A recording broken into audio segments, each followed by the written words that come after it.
Ladies and gentlemen, part two will now begin, so please welcome back onto the stage, Gareth Icke.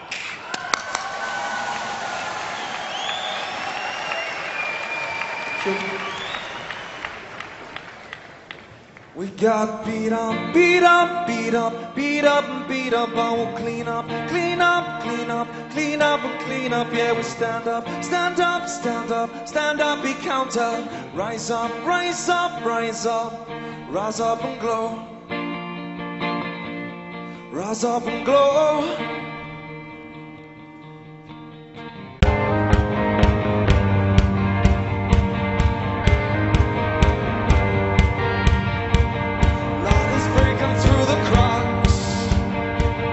Darkness wants to drag you back. Who dictates all the stakes? So when there's that trip down to paper rolls, I think but I can't hold it down. My stomach knots, it tears down the lungs. We can beat up, beat up, beat up, beat up, beat up, but we clean up, clean up, clean up, clean up, clean up. Yeah, we'll stand up, stand up, stand up, stand up. Rise up, rise up, rise up, rise up and go. Rise up and go.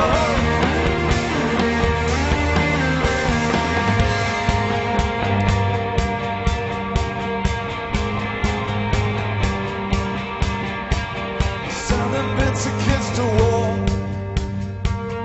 Don't know what they're fighting for.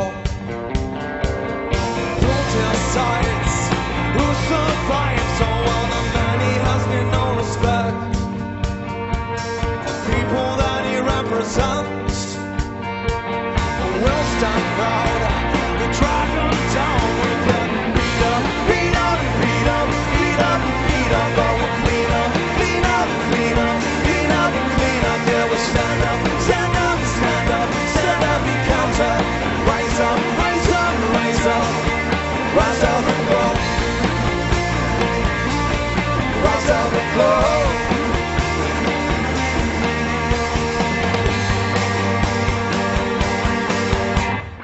Beating hearts, oh our hearts.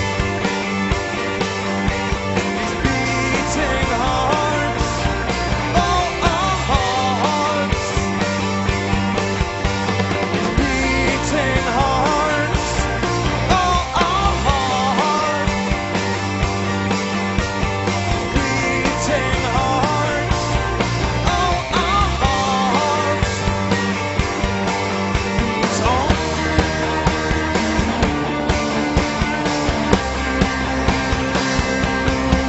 We can't beat up, beat up, beat up, beat up, beat up. Yeah, we clean up, clean up, clean up, clean up, clean up. Yeah, we stand up, stand up, stand up, stand up, be counter.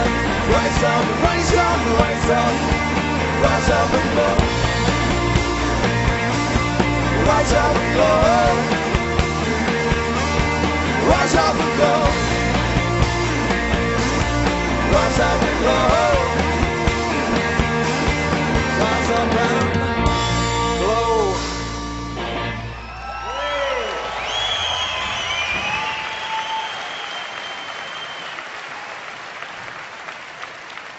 How about the thingies? Hello, it's me. They have to get moved so that can come down. Honestly, I'm like Moses, you can't get the staff. That's Gareth Icke, by the way. He's the living proof that being able to sing is not a genetic inheritance. I could clear this bloody room in 5 minutes. Another thing, oh hello, I'm me. I don't have a go at the person because they're just doing what they're told. But we just had a visit from the Independent newspaper. You know, I was talking about the thing. After the 2.5 hours for which everything that follows from now on has to be heard to put it into context, they turn up and they're going to leave for a deadline for tomorrow's paper. And they're going to do a report on this event. I mean, bloody hell. No wonder people are turning to alternative news outlets. Okay, let's go. And to be fair to the person involved, who's just doing her job, what chance has she got, even if she wanted to, of putting this event in context, having missed the first 3.5 hours and missing probably most of what's to come after this section. Anyway, let's have a recap. This is who we are. We are infinite awareness having an experience. The idea of the conspiracy is to make us identify with the experience. Boom! Little me, I have no power. I am all limited. I am just someone who has to follow others. And to manipulate the way we decode reality to fit the ability of the few to control the many by keeping the many in a fraction of who they really are, by identifying with name, with job, with family and income bracket instead of the true nature of infinite self, and to hijack the way we decode reality through the five senses to impose a very different one, to give us the idea that we must follow, we have no power. Someone else must tell us what to think, what to do. And it's control of perception. Like I said earlier, if you control someone's perception, you control their actions, which come from perceptions. And that's the idea. And all these things, interestingly, all those news organizations, what are they doing? They're telling people what to think. And the other thing is that when you, especially as we go through the section after this one, all the different expressions of this conspiracy, everything from banking scams to vaccines to fake human-caused global warming, stuff in additives in food, fake terrorist attacks so that you can change society by justifying change. The idea that all this is being orchestrated by men and women in dark suits or whatever, sitting around a table, it takes on the bounds of ludicrousness. Do these exist? Of course they do. But they are the outer rim of the rabbit hole. And when you go beyond them, deeper into the manipulation, you go through them into the advisors. The people that we think are in power, that's only for public consumption. They're here today, gone tomorrow people in all the areas of institutions and politics, and another bunch will come along tomorrow, but the same force will be controlling them as well. That's the common theme, that's the cement. And you hit the advisors one step back. You go deeper in the rabbit hole, and you go into these really exclusive secret societies, which are way back out of the public domain, and yet they are fundamentally influencing and impacting on what happens in the public domain. So when you've got someone like Obama, he is announcing legislation, he's signing executive orders and death lists for bloody drone missiles in Pakistan, etc. But he ain't the one who's deciding all this. He's the one that's the point that brings it into reality through legislative change. And so behind all these apparently unconnected areas like banks and biotech cartels and NATO and the World Health Organization, World Trade Organization, the media and all this stuff at ownership level is this same force in the background. And indeed, you know, to a certain extent, this was acknowledged by the Swiss Institute of Technology in Zurich when they did this study on the connections between transnational corporations. And they found that these ones that are really red, these very, very few, have so many connections to the others that in effect that's one unit, which is what I've been saying for bloody years, that behind the apparent independence of these corporations, they're actually controlled and connected into the same group. And, you know, you've got these green lines connecting these transnational corporations, but around this group, there's so many connections, it's just one blob of green. And when you take the next step and you realize that the same network of families are actually controlling all these apparently unconnected transnational corporations, suddenly you can see that it's possible to push the world through all these different aspects of society in a common direction. So we have this thing, we call it globalization. What is globalization? It is the centralization of power in every area of our lives. When there's a few and you want to control the many, you have to centralize decision-making. The more diversity of decision-making there is, the more power obviously is diverted away from the center. The more you centralize, the fewer have control of more and more and more. So this is why we've seen this process of so-called globalization, which is what? It is centralizing power into fewer and fewer hands, so fewer and fewer people are having a bigger say and impact on more and more people. This is the idea. It's the only way you can do it. And like I think I said earlier, the more you centralize power, the more power you have at the center to centralize even quicker. That's why this process of centralization has got faster and faster. And as you can see, as we saw in the Olympics, the power of the corporations. The British public put in like 9 billion into the Olympics, and the corporations together put in about 1 billion, and yet they got everything. So much so that little people in their businesses or homes were being threatened with with the law if they just put some of the major symbols of the Olympics or words, in a display. I was on the Isle of Wight. I just went out of interest, took a few pictures when the flame came through. I want to see what happened. This little town on the Isle of Wight, East Cowes, you would never know the Olympic flame was coming through. There was nothing. Why? Because they were all terrified of being sued by the corporations and those in government representing the corporations that had hijacked the Olympics.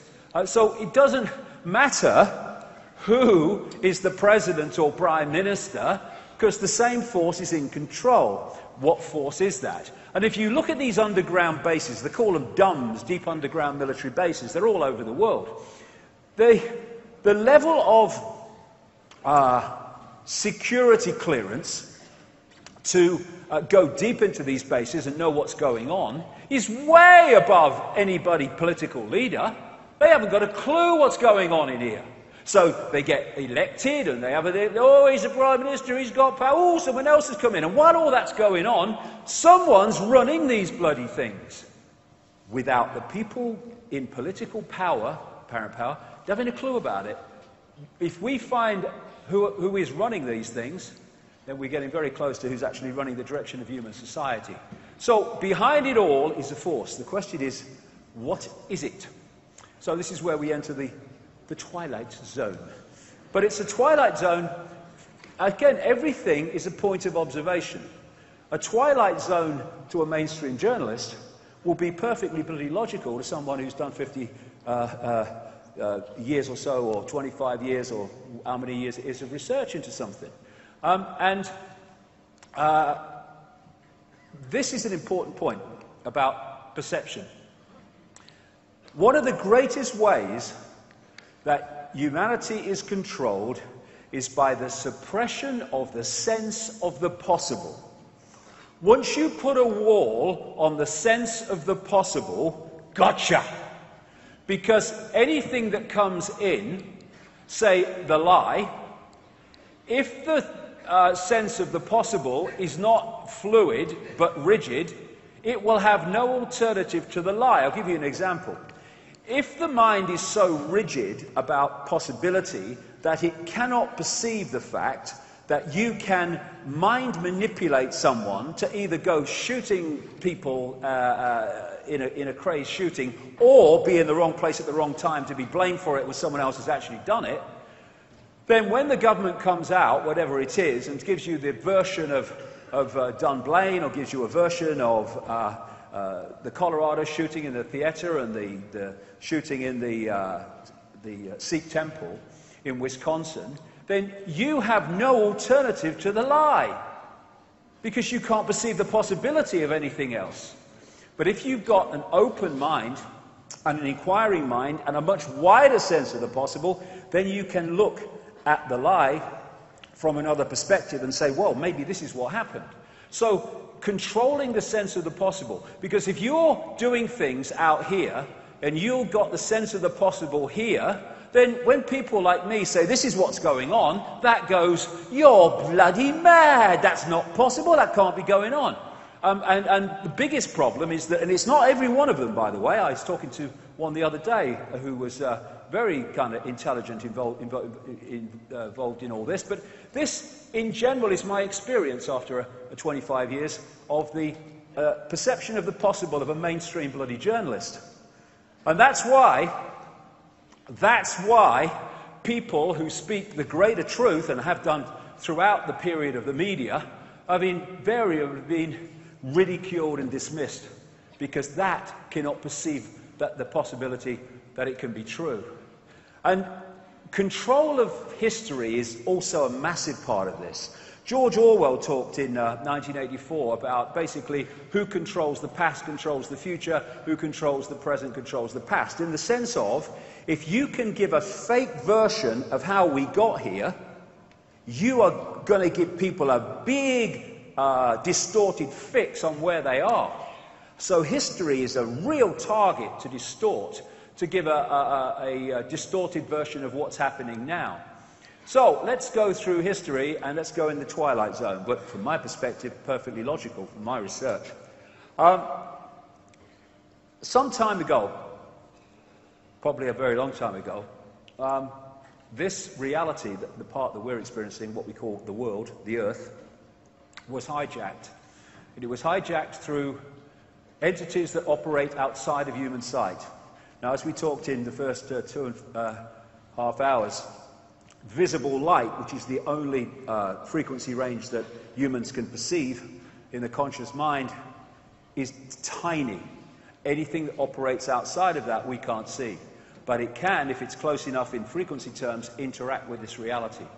And the world that is described in ancient accounts all over the world, it's a real common theme, that preceded this hijack, was in many ways similar to that portrayed in the Avatar movie. It was a world where human consciousness was much more expanded. It understood the connections between everything. It understood that at the energetic, electromagnetic level, that you could communicate with plants, you could communicate with animals, you could communicate with apparently inanimate objects, which are only inanimate on the holographic level to our perception. And there was this sense of oneness, this sense of connectiveness, this sense of understanding that we are just a point of attention within a greater whole. And it was a heart society, going on from what I said earlier. They rather interacted with reality from the heart center rather than the gut, which is where most people in our society today do. In other words, we were coming from this heart vortex area. Now, as I talked about, this is an access point through the illusion into the greater whole. And so when you're coming from a heart connection and a heart perception of society, it is dramatically different and creates a dramatically different society to the one we have now. But then came what I call the schism, a massive distortion in the information waveform construct of this reality. And as this distortion happened, there was a distortion in, as I talked about earlier again, the electromagnetic forces that hold the planets and planetary bodies in some kind of stable orbit, and a lot of these planets went walkabout. The solar system we see today is not how it was in the relatively recent past. This is a book called The Saturn Myth by a researcher called David Talbot. It's probably the best book on ancient symbolism that I've ever come across. It's absolutely first-class research. Came out some years ago now. And from his massive, detailed research over many, many years of ancient accounts and descriptions and symbols, he found all these common themes relating to the fact that what we today call Saturn was not where it is now and was not what it is now in terms of the rings and what have you, but was much, much closer to the Earth, to the point that it was in terms of, because it's not a planet, Saturn, it's a dwarf star, so is Jupiter. And it was the prime source of light as the solar system was before this great distortion, this great cataclysm. And looking from the Earth, you saw Venus, and in the middle of that you saw Mars. And here's another, mock-up of the view of this from the Earth. Therefore, Saturn, as it would, became absolutely the center of focus of Earth society before all this happened. Now, people like Immanuel Velikovsky in the 50s and 60s, he was massively ridiculed for coming out with a series of books pointing out that, in his view and his research, there was massive cataclysmic events in the solar system, and the planets and planetary bodies aren't now where they once were not that long ago. Of course, he was ridiculed, of course, he was dismissed, but he was a fantastic pioneer for not detailed truth in everything that he said. How can you do that when you're trying to uncover something that doesn't want to be uncovered?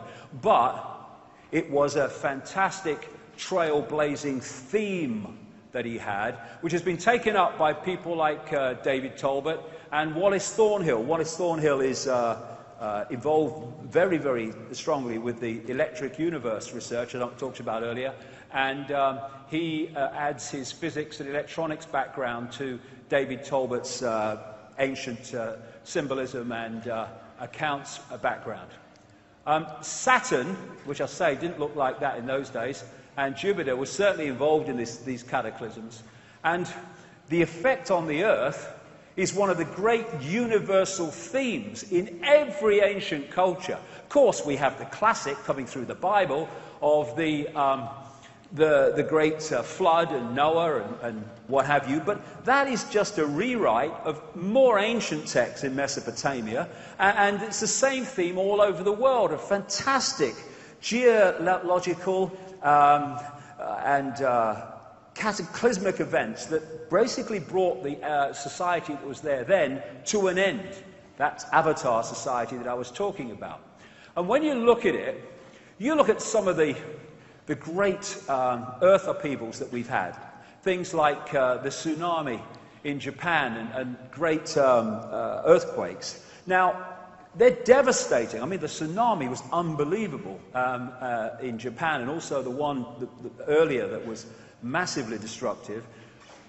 But at least there was the ability of people unaffected to come and help. When you have a global cataclysm, like the one all these ancient accounts describe, then there ain't no one coming, because everyone's in the same situation. And if that happened today, very soon, first of all, what we call civilization will be over. Electricity, gone. Everything to do with electricity, gone. Oil, anything to do with it, gone. It would immediately become a primitive society from the perspective of today. And soon, the knowledge of the more advanced society that was destroyed would be lost, and it would only be passed over in myths and stuff like that. And of course, it has been. Endless stories about great continents, which we call Atlantis and Mu or Lemuria, in the Pacific and the Atlantic, crashing under the waves in this great cataclysm. And under the sea around the world are certainly some extraordinary buildings and cities that were once above the surface of the water. Now, as I mentioned in the first half, the base construct of this universe is waveform information.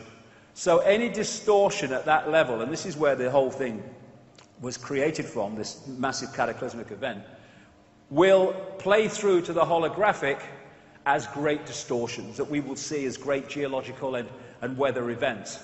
And it was at this point that the solar system became eventually what it is now. And a lot of researchers into this area of the cataclysm look at the asteroid belt between Mars and Jupiter and say, well, their view, they may well be right, but that's the remnant of some planet or planets that operated in that area before the great cataclysm. So when it happened, the crazies moved in. This force that I'm talking about, that I say, and many of the ancient texts say, were behind the creation of this cataclysm.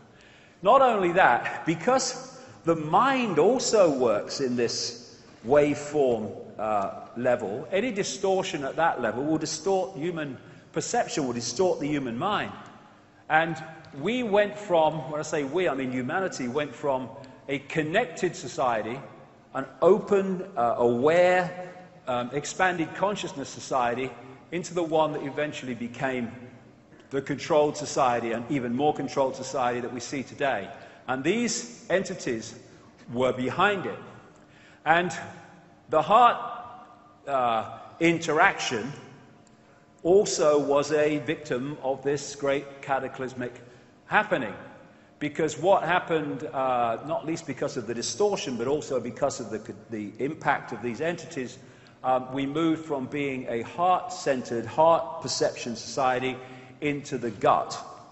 I mean, today, when I say the gut, I mean the emotion. We interact with society today and events today through emotion overwhelmingly. More and more, what does your heart say has become, what does your gut tell you? And we're emotionally reacting. We're not thinking, we're not feeling, we're reacting emotionally. And that has massive benefits for the manipulating forces I'll come to.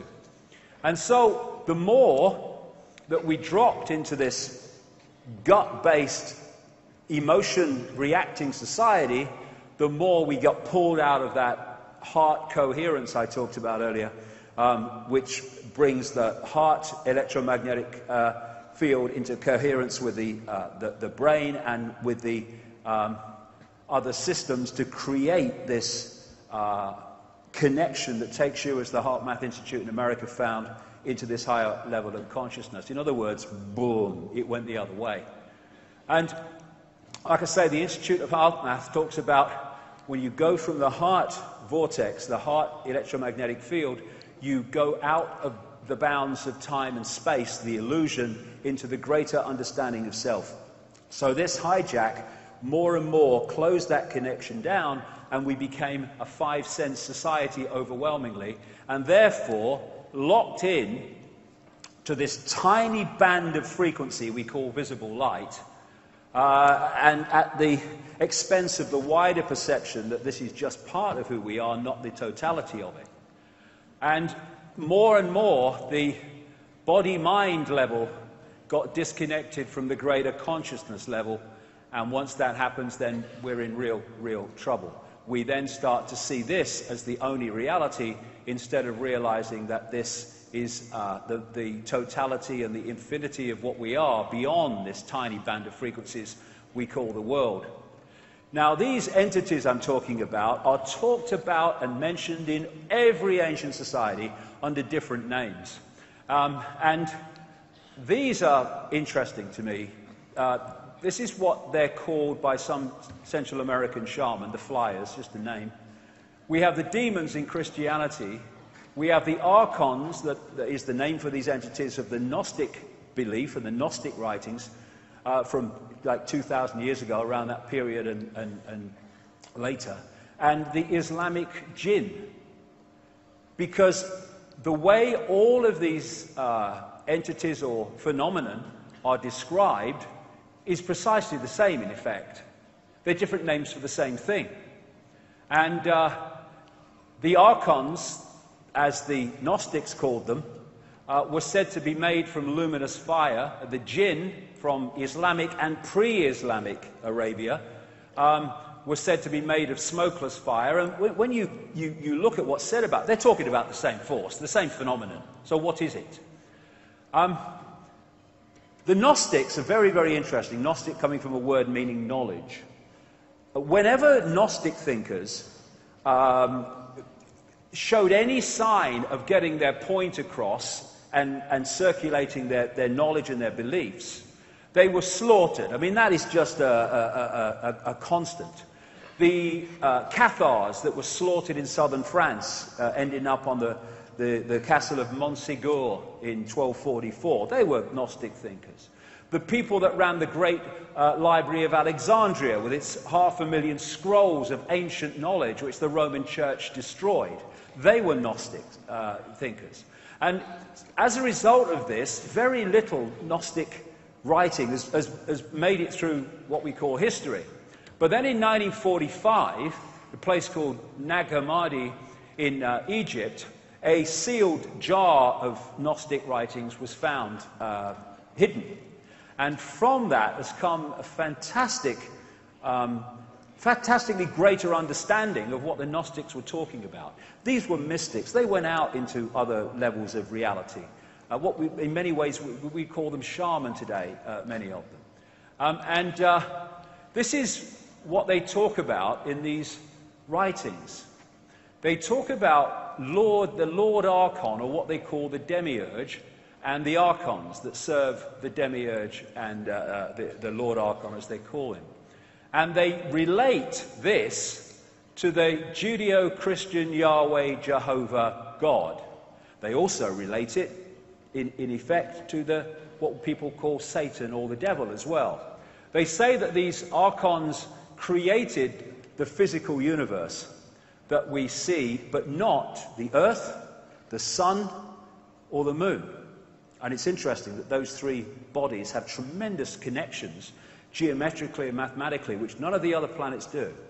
Anyway, Archon means prince, ruler, authorities, and it has the connotation also of being from the beginning, because the Gnostics said that actually from the beginning of this solar system that we see and experience, they have been here because they were actually the creators of it, apart from those bodies I'm talking about. They talk about the Demiurge being a fake god that created the physical material reality that we perceive. And they talk about these entities being inorganic, like cyborgs, like robotic. And these writings are about 1,600 years old, a bit more maybe, and yet they knew that in terms of the relationship between the Earth and the rest of the solar system, the Earth was alive and organic, and the rest of the solar system was basically not alive and inorganic. How did they know that? Because they were able to get out there and were very, very knowledgeable. And that's why they were attacked by that which didn't want that knowledge circulating. This, in effect, is very much the feeling of what they describe as an Archon world, because the Archons have no creativity as humans do, and therefore their world is stark and ugly and uniform. This is another wonderful symbolic picture of an Archon world, an Archon reality. And that's because these writings say they have no, I think the direct translation is no intentionality. I put it another way, no creative imagination. And the writings from best part of 2,000 years ago make it clear that they envy humans who have this creative imagination, the ability to create. Like I say, they describe the Archons as cyborgs, a robotic race that can imitate but not innovate. They call it, in a translated word, counter-mimicry. Put simply, if you gave them a blank sheet of paper, they would know what to do with it. But you give them a sheet of paper, rather, with something on it, with something created on it, and they are able to distort it and twist it. But they can mimic and imitate, they cannot create in that sense. Interestingly, they also use the word fantasia.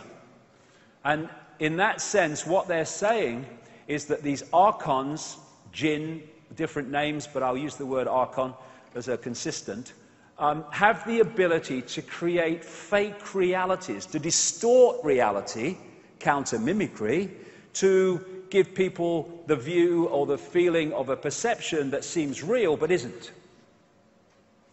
Mind parasites, they possess the mind and influence the mind in a negative way, particularly in a negatively emotional way. The one word they say that can absolutely describe the Archons is deception.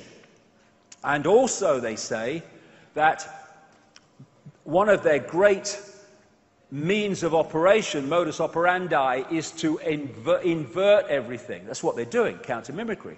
They are inverting what is already created so it becomes something else. And it's no accident that one of the great forces that worship these Archons within human society, what we call Satanism, use inversion as part of its symbolism. The inverted cross, the inverted five-pointed star. And so I've used this quote before in talks, and from this archontic perception, it becomes even more relevant. Michael Elner, who said, just look at us. Everything is backwards. Everything is upside down. doctors destroy health, lawyers destroy justice, universities destroy knowledge, governments destroy freedom, the major media destroy information, and religions destroy spirituality. Everything inverted.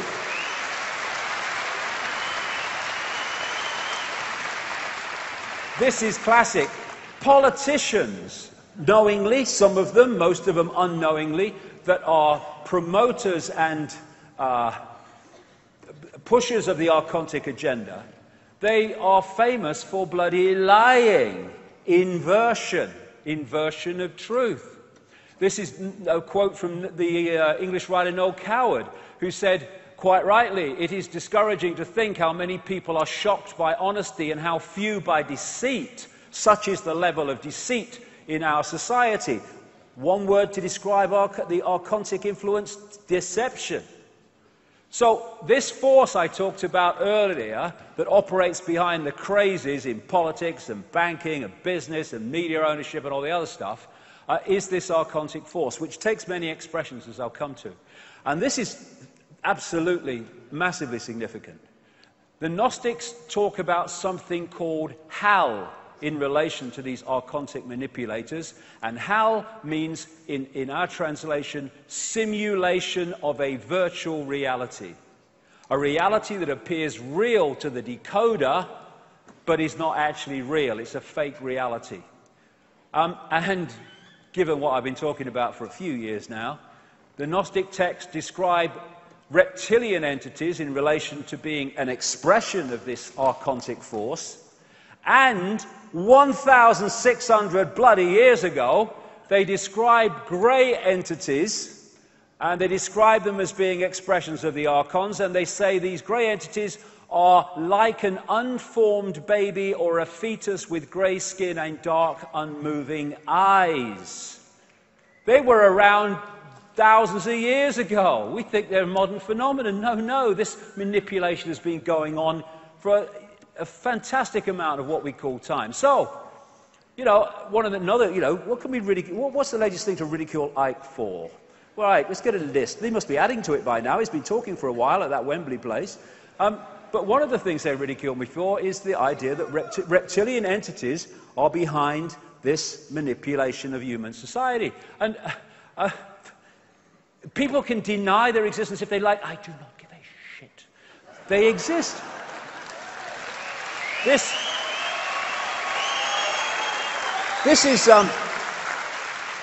is a Spanish artist called Robert Ilimos. I spoke in Barcelona, was it 2011, something like that? And he was introduced to me because he'd had an experience which he, thought I might be able to explain. He was into none of this stuff, never heard of me, never heard of the reptilians or anything. But he had a partner who was Brazilian. So he was in Brazil in 2009, I think it was. Yes, 2009. And he's out on his own, painting the landscape in his own unique kind of way. He's got his easel and stuff, and he's on his own, and he's painting away in this landscape. And he said, then this came down in front of him. Bit of a surprise, I suppose. And he said it was completely closed up apart from this window, and there were two entities in the window. And he said this thing came down and just stayed there for ages. He said, I don't know if I was taken aboard. He said, I have no recollection of it. And of course he's got his bloody easel in front of him. He starts painting it, this chap. And what he saw at the window were these reptilian-type entities just staring at him, looking at him. And these entities exist. I mean, what he has painted is also described, and indeed painted, by other people all over the world who've had the same basic experience of these entities. And I had to bloody smile that this year, the Daily Mail has been taking the piss out of me over this for ages, like all the other buggers. And they run a perfectly straight story, headlined, "Welcome to our new lizard overlord. Studies suggest alien worlds could be full of super-intelligent dinosaurs." But because it's a scientist saying it, it must be bloody true. That Icke, he left school at 15, he can't be right. Oh, bloody hell. Now, what was also interesting about these Gnostic writings is that they clearly were, in many ways, a blueprint for what became a lot of the biblical writings, but they were distorted. A lot of things were removed that were in the Gnostic writings. And one of the things in these texts says, the Lord Archon, demiurge as they call it, come, let us create a man according to our image of God and according to our likeness, that his image may become a light for us. And of course that became a similarly biblical story, but distorted. Even the History Channel has had a series, Ancient Aliens, the series, and one of those programs in that series was about all the ancient descriptions of interbreeding between humans and non-humans to create hybrid bloodlines.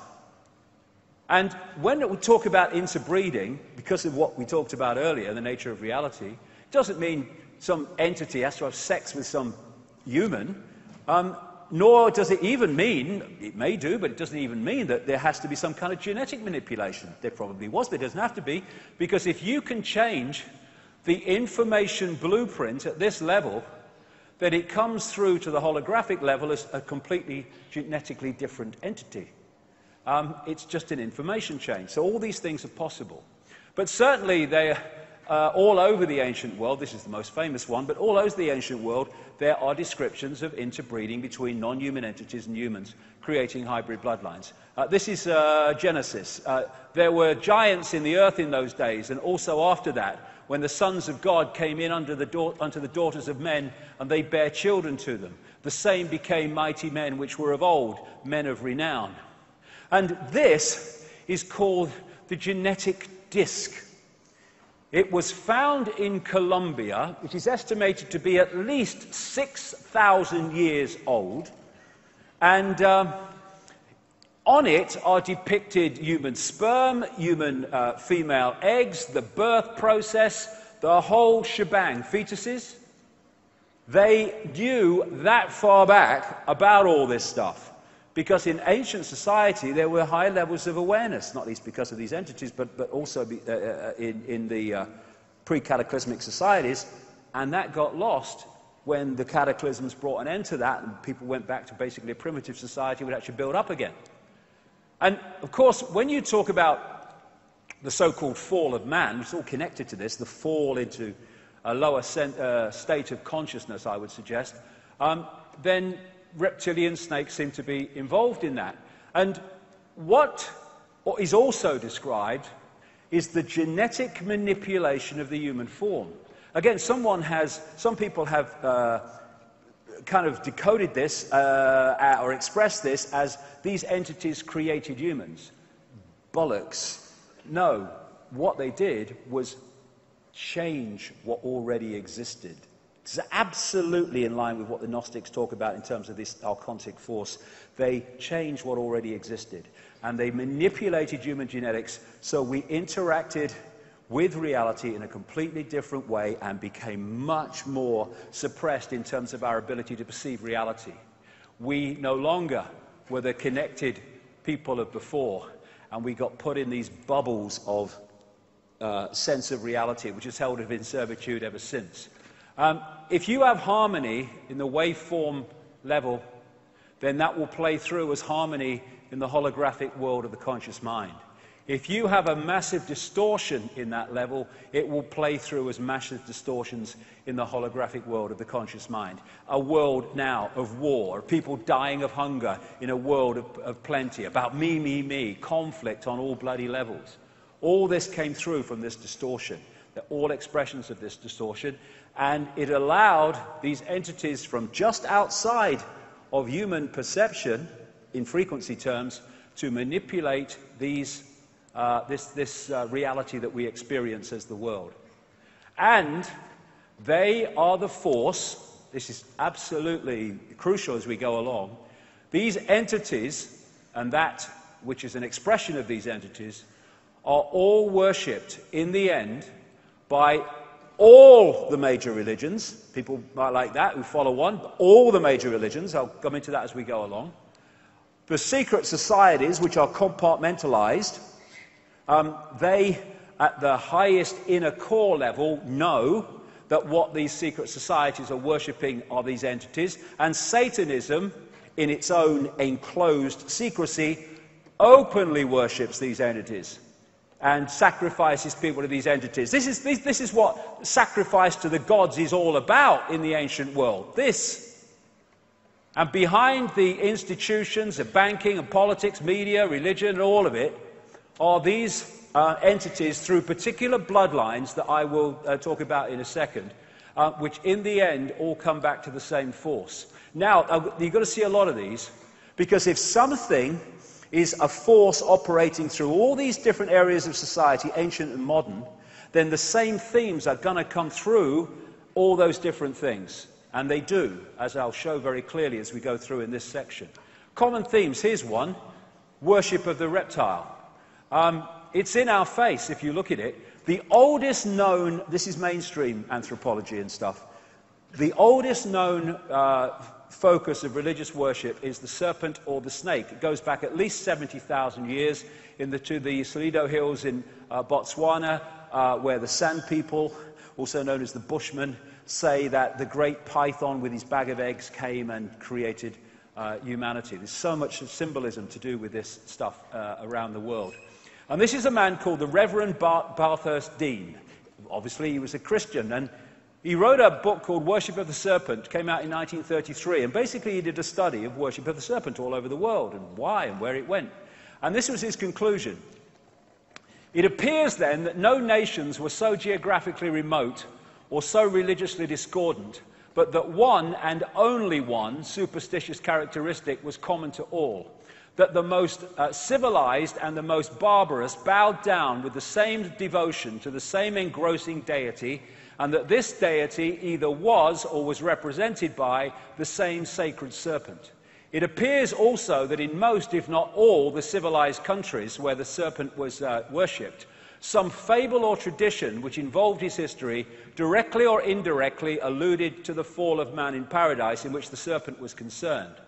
What follows then, but that the most ancient account respecting the cause and nature of this seduction must be the one from which all the rest are derived, which represent the victorious serpent, victorious over man in a state of innocence, and subduing his soul in a state of sin, as he would say as a Christian, into his most abject veneration and adoration of himself.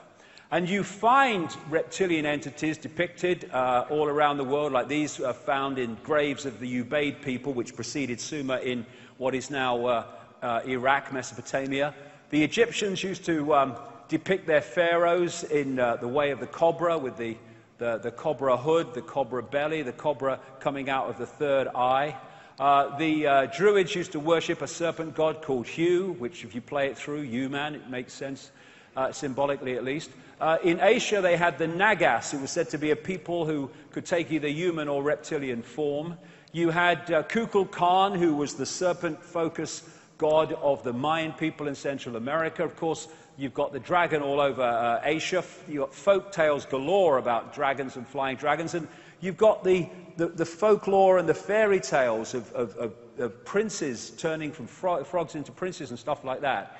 And this, ladies and gentlemen, is the Paul VI audience hall in the bloody Vatican. There's old Ben.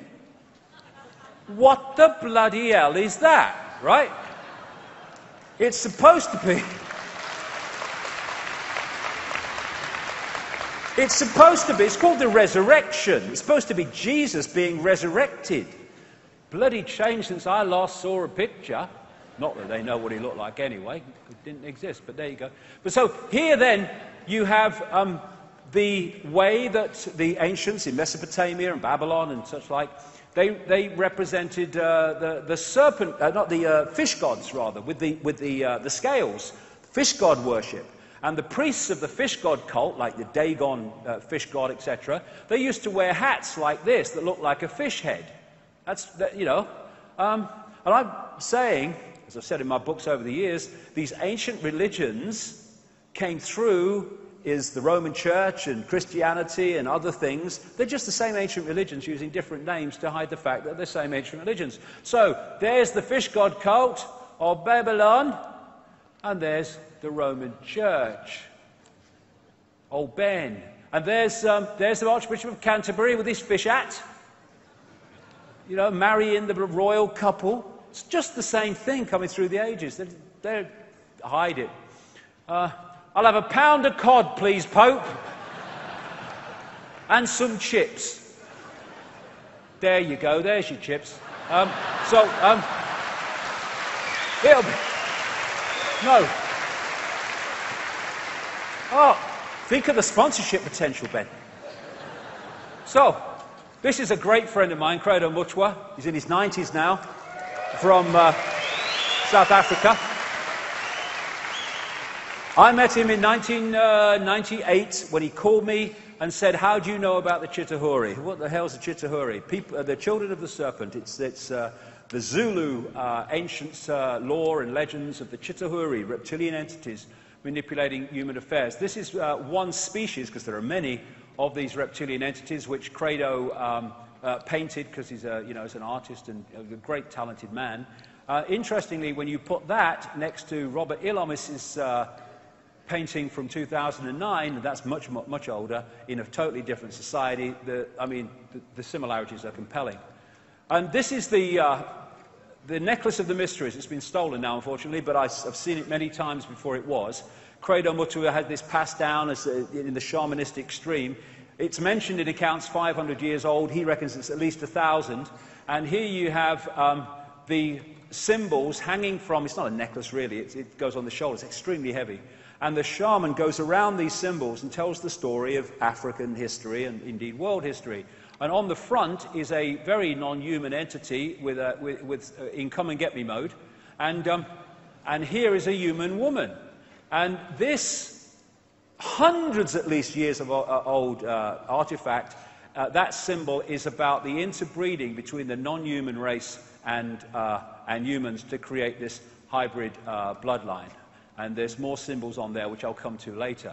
And I asked him, I said, well, it doesn't look very reptilian. And he told a story that I found around the world in different cultures, that this reptilian force, this Chitauri as they call them, said, you never depict us as we really look. So some people did, but many people didn't. They just depicted them as completely unhuman, but not like they really looked. Now, this is a big-time important thing in relation to the world that we live in today and what controls it, who controls it. Because the ancient accounts, again, talk, and I've talked to people on the inside in the modern world who've confirmed all this from their perspective, that certain bloodlines were created to specifically represent these entities outside of human society, outside of human frequency range, in the human frequency range of visible light, to be the manipulators in our world of that which is manipulating our world. Because for vibrational and atmospheric reasons, they cannot come into our world except very briefly, or in technology which gives them a manufactured atmosphere, a manufactured reality in which they can come. In other words, they need representatives that are operating with invisible light to manipulate our world. That's what these bloodlines are.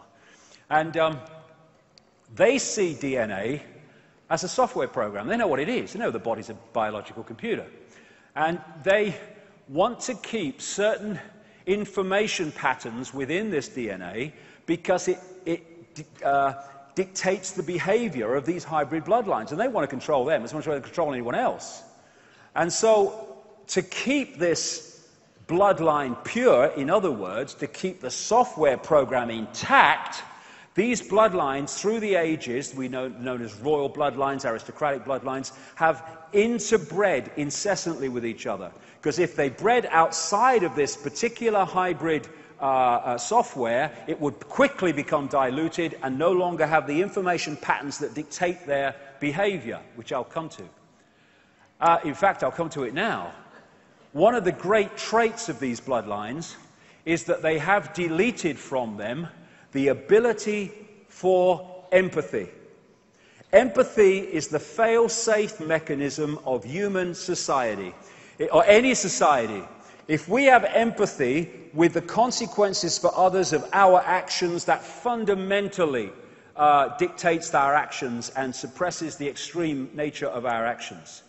If you have no ability to empathize with the consequences for others of your actions, there are now no limits.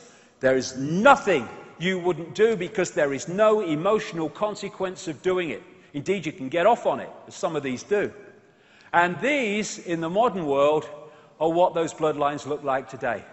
They've come through history, and now they're the ones in the positions of power in banking, business, media ownership, politics, corporate, massive corporate giants around the world in big biotech, big pharma, big food, and all the rest of it. And they are the representatives within visible light of these archontic, I will call them, because they take various forms, entities. And they are shapeshifters, or the most extreme of them can be. Not all of them that were on that picture, but the more extreme of them can be. And people say, that Icke is another one on the list. He says people can shapeshift. That's ridiculous. Well, if you're coming from your perspective of reality, that everything is solid, that is bloody ridiculous. But as I talked about in part one, this is not a solid world. It's a holographic world. The solidity is illusory, as quantum physics will confirm. And the shift in shape is not a physical solidity shift. It is a shift in the information waveform information field. So, if there's a shift in the information field at the waveform level, then it will be decoded through the genetic brain decoding system through to a holographic shift. In other words, the shift takes place in the observer's decoding system. 1 minute the person is looking human because that is decoding the human field.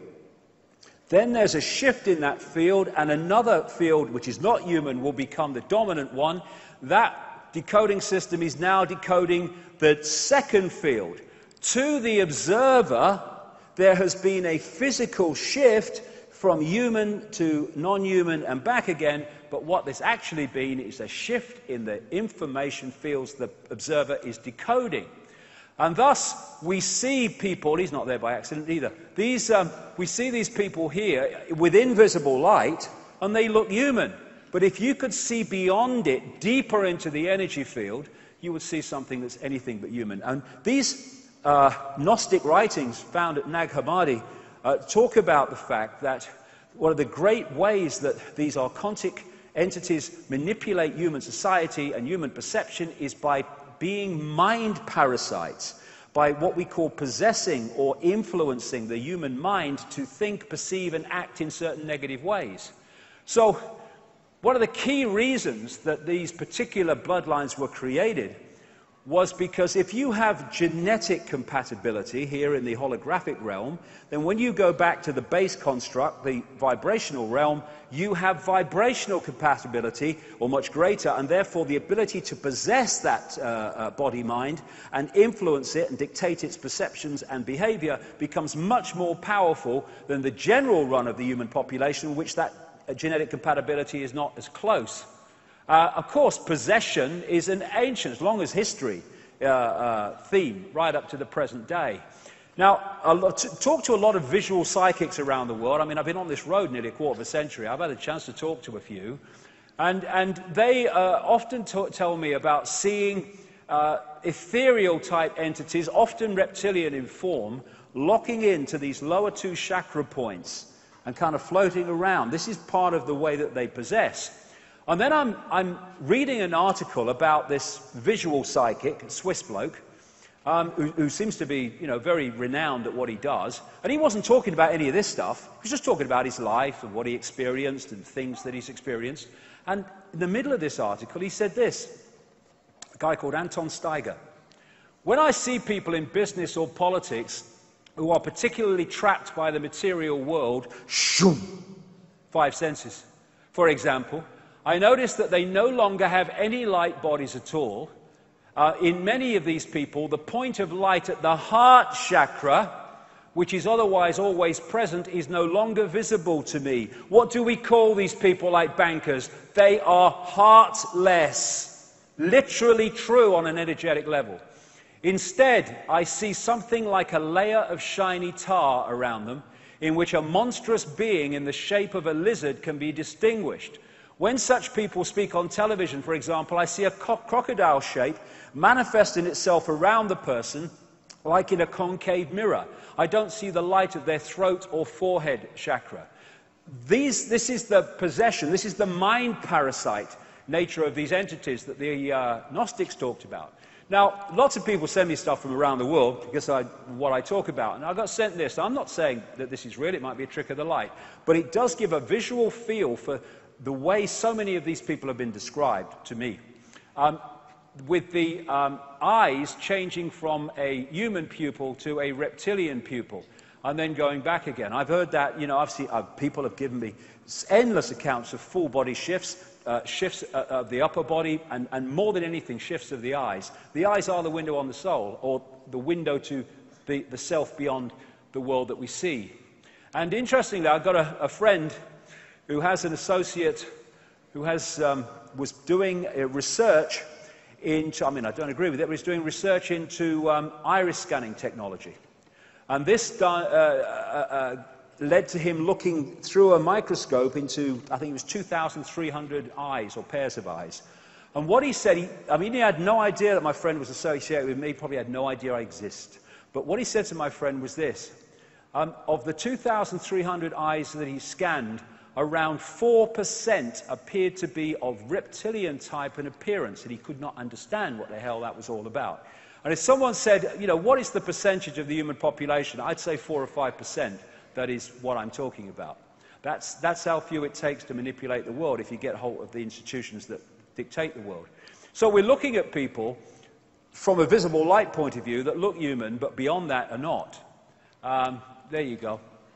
He doesn't have to shapeshift Murdoch, does he? Bloody hell. A bit like Mick Jagger. He don't have to, does he, really? But there you go. There's one of them. He doesn't look, he looks perfectly human. Oh, there we go. There's another one. There you go. There you go. Ooh, there you go. Been to the ritual, Mom? Have you? What's going on? And the other thing is that these bloodlines, they, like I've just said, they stay inside the network. And so that when you follow them back, you tend to come across some interesting people. We've had Prince Charles in the last few months talking about the royal family's ancestral connection to Vlad the Impaler, one of the most infamous blood-drinking, satanic torturers in human history, who was a member, along with the rest of his family, of something in its simple title called the Order of the Dragon, which goes back into the ancient world, which is an order of these bloodlines. He was from Transylvania, and old Charles has got a place there. Mary of Teck, her grandmother, was connected genetically very closely down the line to his sister, and thus brought that bloodline into the royal family. There you go. They're not what we think they are. That's the point. And because we only see the visible light level, it seems fantastic. I think, one of the great... Well, no, I'll rephrase that. The only good thing, from my point of view, of the Diamond Jubilee celebrations was when, at the royal concert, Elton John sang Crocodile Rock to the royal family. I thought that was absolutely frickin' brilliant.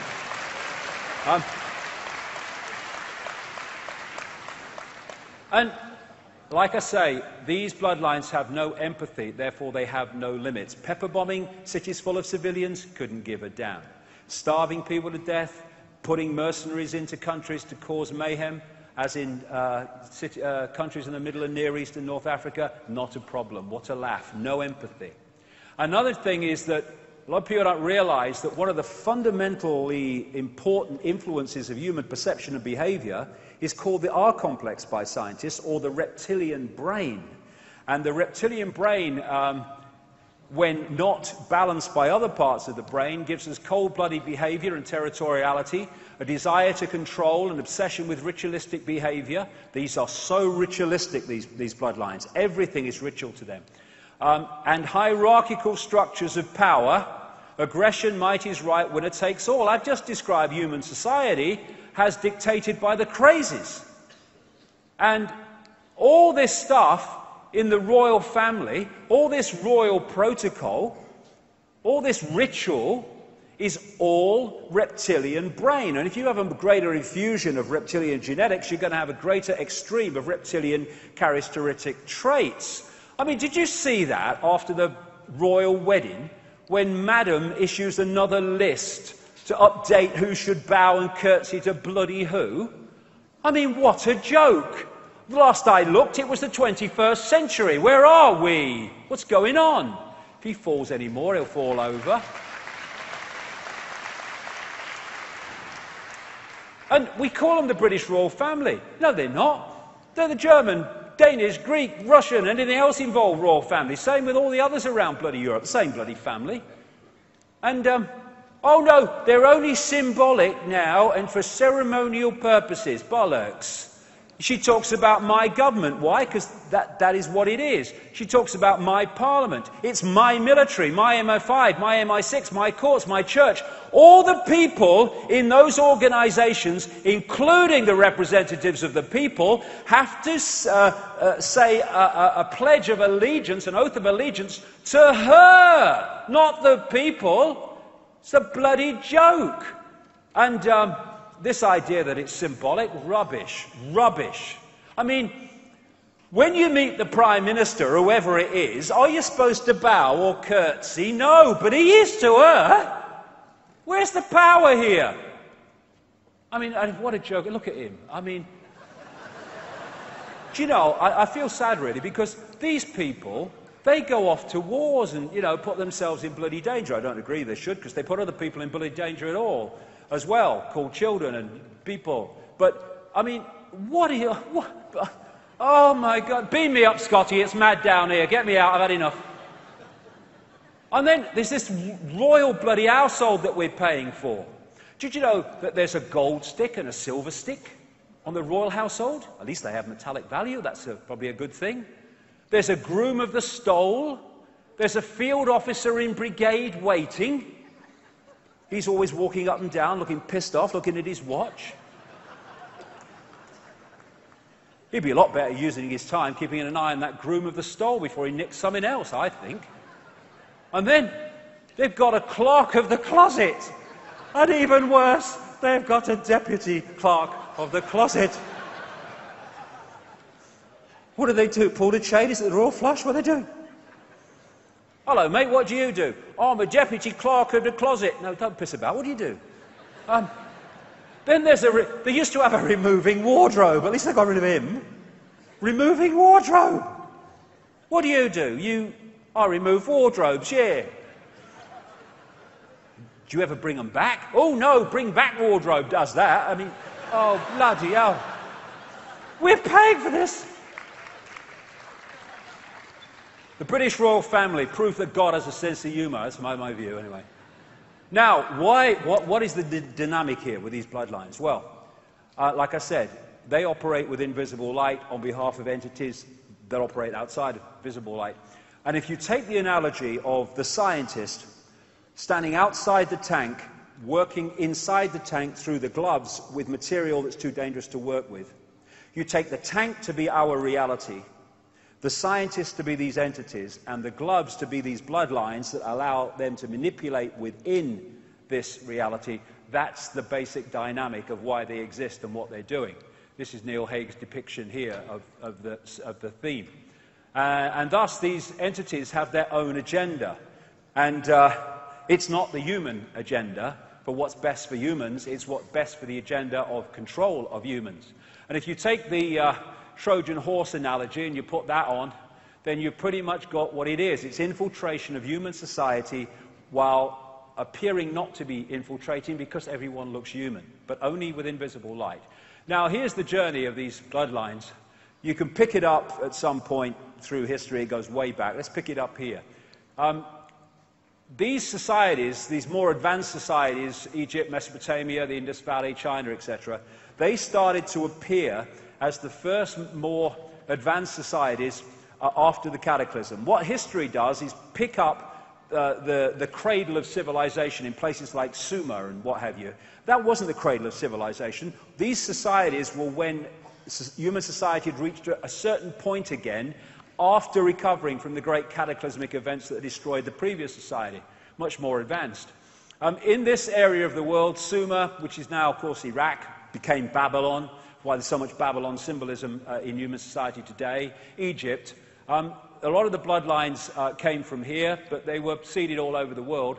And they talked about entities interbreeding with humans and creating royal bloodlines and what have you in various tablets found in Iraq, under Iraq in the last century or so. And these bloodlines moved out into northern Europe. They became the founders of Rome, and they interbred with other bloodlines in Europe, and they became the European royal families and aristocracy. And eventually, through the great British Empire, the French Empire, great only in size, by the way, in my view, and other European empires, they sent these bloodlines all over the world in the great colonial frenzy of taking the planet over. But there's two types of control. One has a finite life, one has an infinite life until it's exposed. The one that has a finite life is when you, like fascism, communism, apartheid, that which is subject to the control can see the controllers. Because eventually, it might take some time, there will be a rebellion against that. The greatest form of control is control you can't see, where they give you a vote every 4 or 5 years, and yet behind the scenes, the same people are in power behind the scenes all the time, no matter who's officially in power in politics. And that's what they did in the colonial system. They apparently withdrew back into their countries and gave independence to the former colonies like the United States and Canada and etc. around the world. But what they did was left out in those countries the bloodline under different names and the secret society network through which they manipulate the bloodline and its agents into power, and they've gone on covertly controlling those countries ever since. And what they've created is a secret society and bloodline version of a transnational corporation. What happens with a transnational corporation? Take McDonald's, please. Take McDonald's, if you will, as far as you can. But take McDonald's as an example. They have a headquarters in America, and in each country they have subsidiaries. And the subsidiaries carry out the diktats of the headquarters. And thus, if you go into a McDonald's in Russia or Australia or South Africa or wherever, you go into basically the same McDonald's. What they've done with the Bloodline Global Network is they have a headquarters. Funnily enough, America's very, very influential, but the headquarters is in Europe. It's in places like the City of London, Rome, Brussels, Berlin, etc., Paris. And from the center, they have subsidiaries in the different countries. These are subsidiary networks of bloodlines under different names and the secret society network within that country. And that network's brief or job is to impose in their sphere of influence, their country, what is centrally dictated from the headquarters. Thus, as I've traveled around the world, I've seen the same things being introduced in different countries around the same time, often justified by the same excuses. And it even goes further, because the national network has subsidiaries in the towns, cities and communities. And thus, from the headquarters, they can manipulate down into a local community, if they wish, through this network.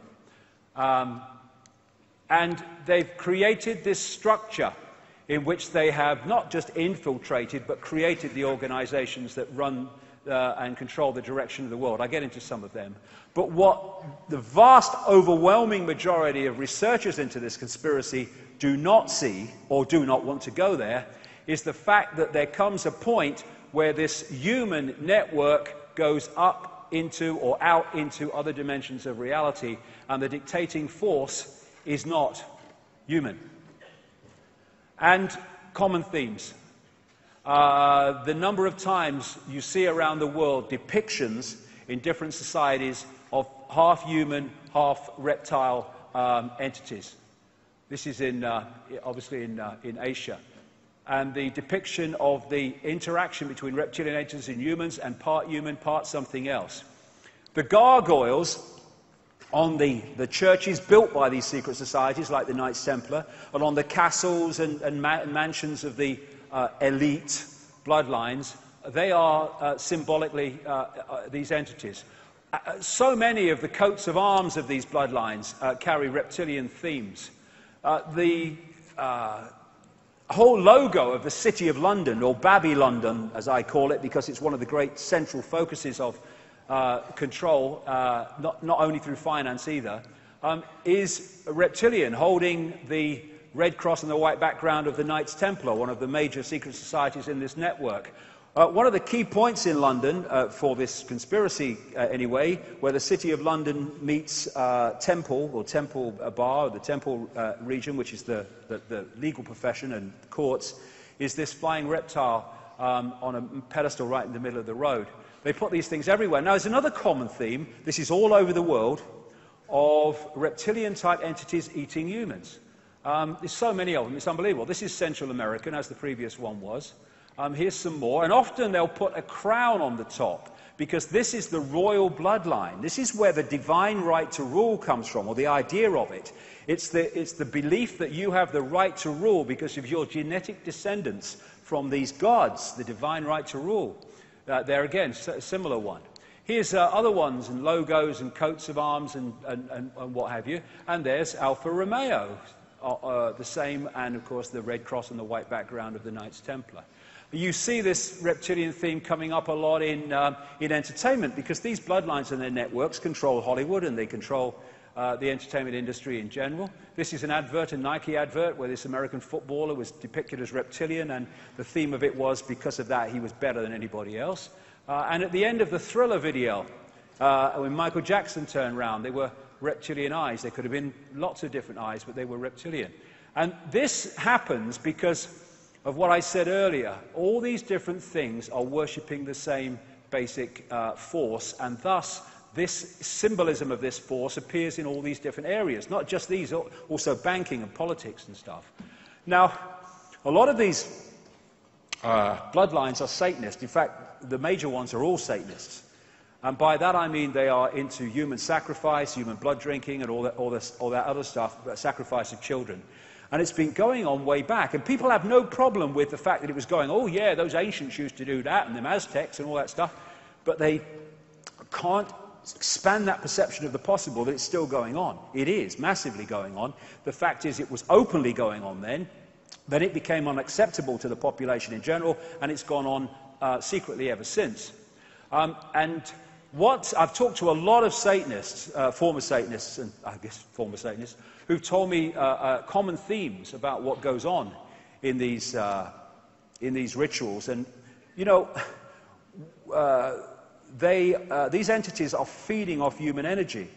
And one of the things that they do is when they're sacrificing somebody, the people with invisible light, the Satanists and the bloodlines, they'll drink the blood, because when the terror reaches a certain point in the ritual, a certain adrenaline goes in the blood, which gives these people a high. I mean, sick is not the word. But on another level, an energetic level, the entities are feeding off the energy coming off of terror and fear of the sacrifice. And the other thing that they tell me happens in these rituals is they create an energetic environment, like a stepping stone energy environment, where these entities can come through and manifest, not for long, but for a while. Common themes. Now, this is David Berkowitz. He went to jail for the Son of Sam serial killings in New York. And after he was jailed, he said, he corresponded with a Christian minister, and he said, yeah, I did it, but I did it as part of a satanic coven, a satanic cult that arranged it all for me, and I was just the guy who did it.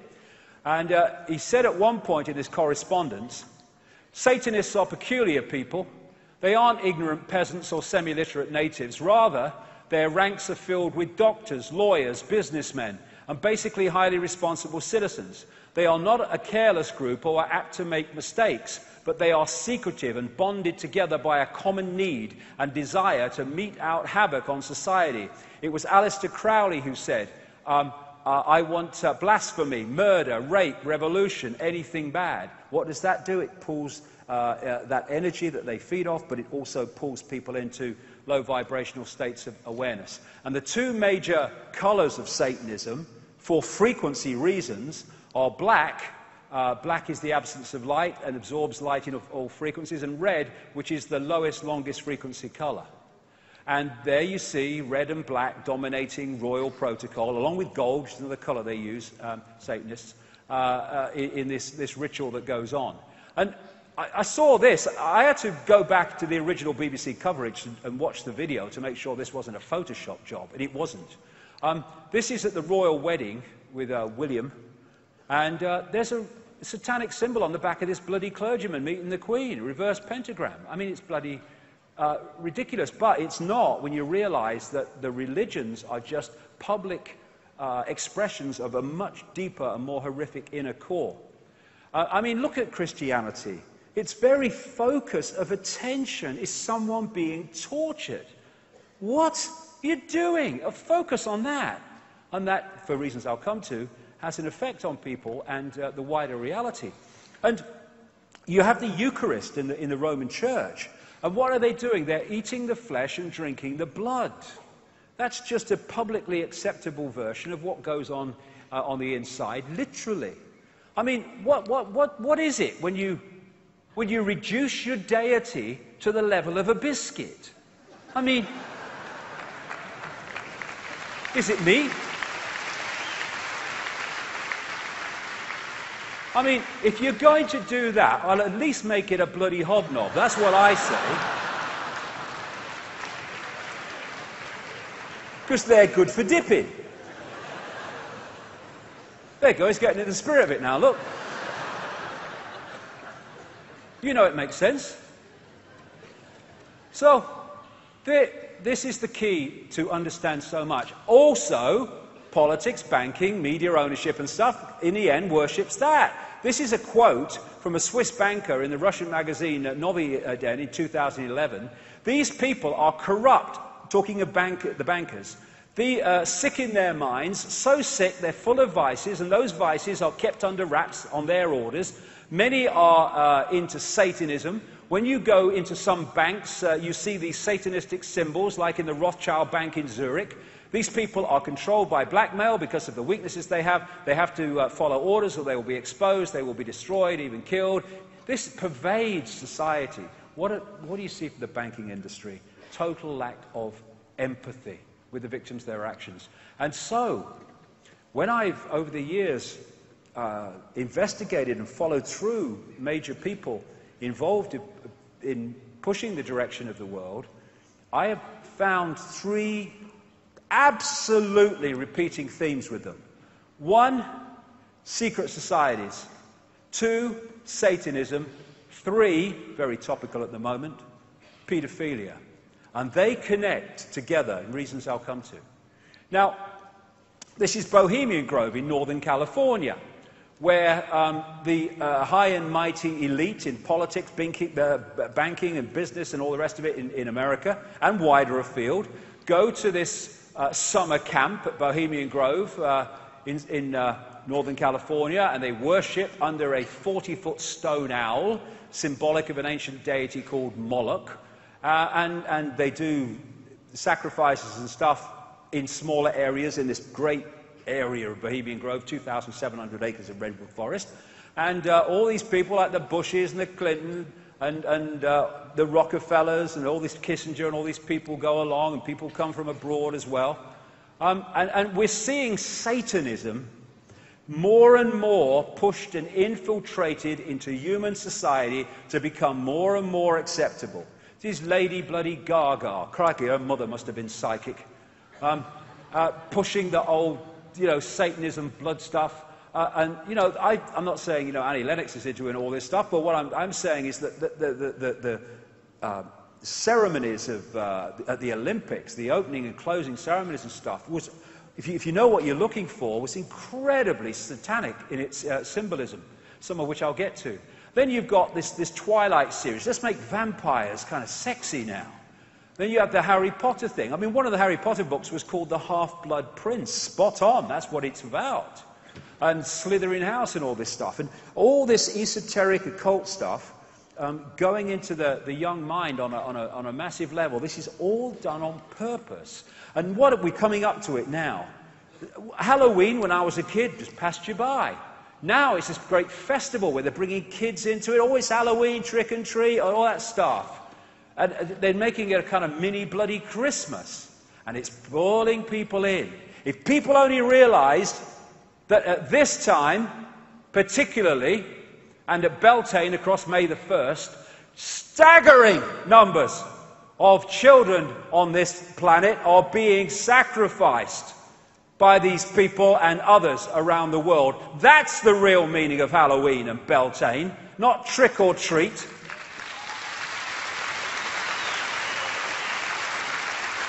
And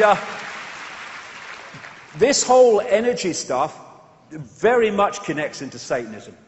Because, as I mentioned, these entities outside of human sight, they feed off human energy. It's one of their power sources. But it's a particular human energy. It's a very simple frequency physics situation. If you are within a certain frequency band yourself, you are only going to absorb energy within that frequency band. Anything outside that frequency band is going to go through you like radio stations go through radio stations. Thus, you need to generate energy within a frequency band that you can absorb. What is the frequency band, in human terms, of these entities? Low vibrational human emotion around the basic state of fear. And so they're generating human fear, anxiety, frustration, anger, hatred, all of it, because it's generating the energy that they absorb, their life force in so many ways. In the Matrix, they had the machines symbolically feeding off human energy. That's what these entities do. And thus, if you go back to the Dr. Emoto stuff with the crystals in the water, the crystals with words of love written on the side of the water before they were frozen are beautiful, geometrical, beautiful to the eye. That energy is unabsorbable by these entities. It's on a frequency they simply cannot sync with because of their state of being. This is what they want. They want this energy. And thus they have created and structured human society to become a factory, an engine room, a generator of this energy. A war is a banquet to these people because of all the energy that's created by those doing it, those receiving it, and the impacts on lives as a result of it. And look at the way the human society is devastated in terms of its balance, its harmony, its joy, by reasons for low vibrational, distorted emotional responses. And this is a key reason why humans were manipulated from a heart society to a emotional gut reaction society. Because there, nothing served for dinner, darlings. Here, much as you like. And people think that human energy is not important. There are sensors around the world that are picking up changes in the Earth's energy field. This is what happened on 9/11 as a result of humanity's response to what it was witnessing. And that is the power that collective humanity has on the human energy field. If you can manipulate humans into a negative response, understandably, to things like 9/11, you massively impact on the vibrational energetic state of the Earth's energy field, and it's the energy sea that we are living in all the time. If you want to get to all the fish at the same time, what do? You get to the sea, and then you get all the fish. And the energy sea that we are living in all the time is what they're targeting all the time. And so when we react to their heartless corruption and oppression in this way, going to get into this seriously in the last part today, then we are actually giving them what they want. Because we are reacting in ways that are generating more of the energy on which they feed. This is a Native American, basic American concept story. That in each of us there are two wolves they talk about. One wolf is anger, envy, sorrow, regret, greed, arrogance, self-pity, guilt, resentment, inferiority, lies, false pride, superiority, and ego. The other wolf is joy, peace, love, hope, serenity, humility, kindness, benevolence, empathy, generosity, truth, compassion, and faith. Which wolf wins? The Native Americans say the one you feed the most. Now, I'm not saying humans are perfect and do not have the capacity for that.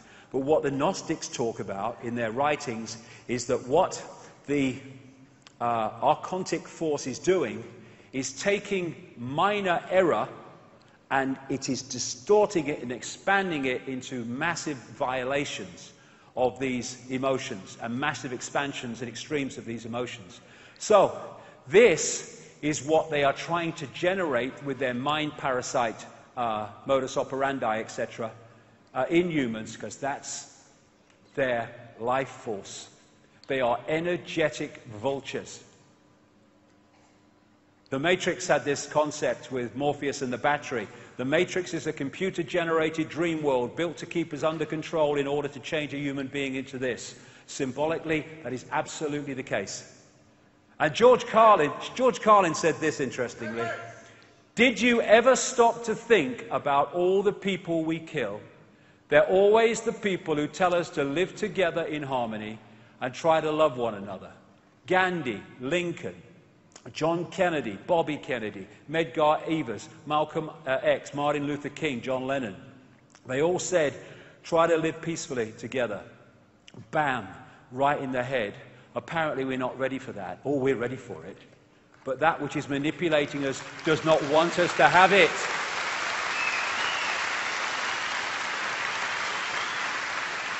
There was an Australian document came to light a few years ago.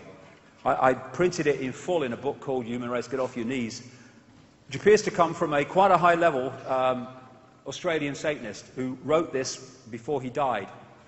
And it was not a confession so much as this is what's going on, this is how it is. And he talked about many things, but he also talked about the fact that what Satanism does is it constantly targets the Earth's energy field at specific points to repeatedly do rituals there which lower the vibration of the Earth's energy field. Again, the sea that we're interacting with to push us down into the same low vibrational state. This is what he said in the document. Most people do not realize that Satanism is a ritually based practice and that this repetition has, over time, left strong impressions upon the morphic field, the energy field, the sea that I talk about. Now, this is massively, massively important. It's going to take us into some really weird and wonderful places. The language of symbolism. Why are these symbols, recurring symbols that I'm going to go through, why are they all around us? Well, I'm going to get to the point of why, and it's very deep in the rabbit hole that we go in here. But what are symbols? This is why it's so vital to understand at least the basics of the nature of reality to understand the conspiracy. Confucius said, signs and symbols rule the world, not words nor laws, nor... So why? This is why. A symbol is, again, a symbol in the holographic world. Bring it down to its basic state. It is a vibrational information field. A symbol communicates information to the brain through the eyes in the same way as the ear communicates audible visual words and sound to the brain as an information field. The difference is that when you hear something, at least you're aware of its existence. It is conscious. When a symbol talks to us through the eyes to the brain, it is subliminal. Therefore, symbols are planting information fields and vibrational states into the human subconscious, which then come through to influence conscious perception and conscious behavior. Also, if a symbol represents something, whatever it is, if you focus your attention on that symbol, you are making an energetic connection with what that symbol represents, because what it represents and the symbol, as I'll come to, will be the same frequency field. And thus, symbolism is one of the greatest ways that we are mentally and emotionally manipulated and encoded and perceptionally manipulated.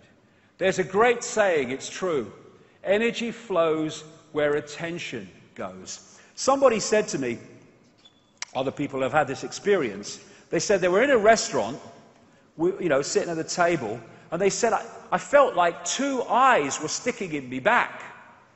And he said, I turned around, and there's this person at this other table behind them staring at them.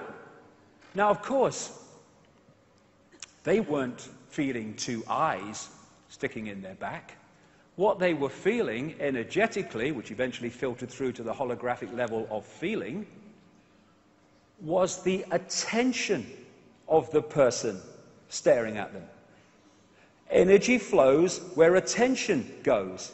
So thus, if you can hijack someone's attention, collectively or individually, you are hijacking their energy and their life force. Energy flows where attention goes. Now, in the Olympics, I heard British athlete after British athlete during the London Olympics that was successful, saying that they got this amazing energetic surge from the crowd. This is why people doing sport among their own supporters have a great advantage, because as these athletes were competing in the London Games, overwhelmingly watched by British people, the focus of attention, willing them to win, was making an energetic connection to these people and thus energizing them. Energy flows where attention goes, but it goes the other way. And if you get a crowd of people focusing on symbols of the conspiracy and symbols representing these entities without us knowing, then that crowd, whether it's the Queen or whatever, are making an energetic attention connection to those entities. Thus, their energy can be trawled. A crowd can have fantastic energy. You go to a football match, with a great excitement. And what do people say? Honestly, mate, the hairs on the back of my neck stood up. It was amazing. What was that? Electromagnetic energy generated by the crowd. That's what these people absorb. Same with the Vatican, with these great crowds that focus on the bloody Pope and the ritual and the symbols. Same with the symbol-infested bloody entertainment industry these days, of people like Madonna. And when you get people like focusing on a religious symbol, look at the bloody energy that would create and be able to be trawled. And when you get and focus like 5 days a week, I'm not going to go at one religion. I mean, they're all the same to me, and I respect people's right to believe what they want to believe, but I have my right to believe what I want to believe as well. That's the deal. And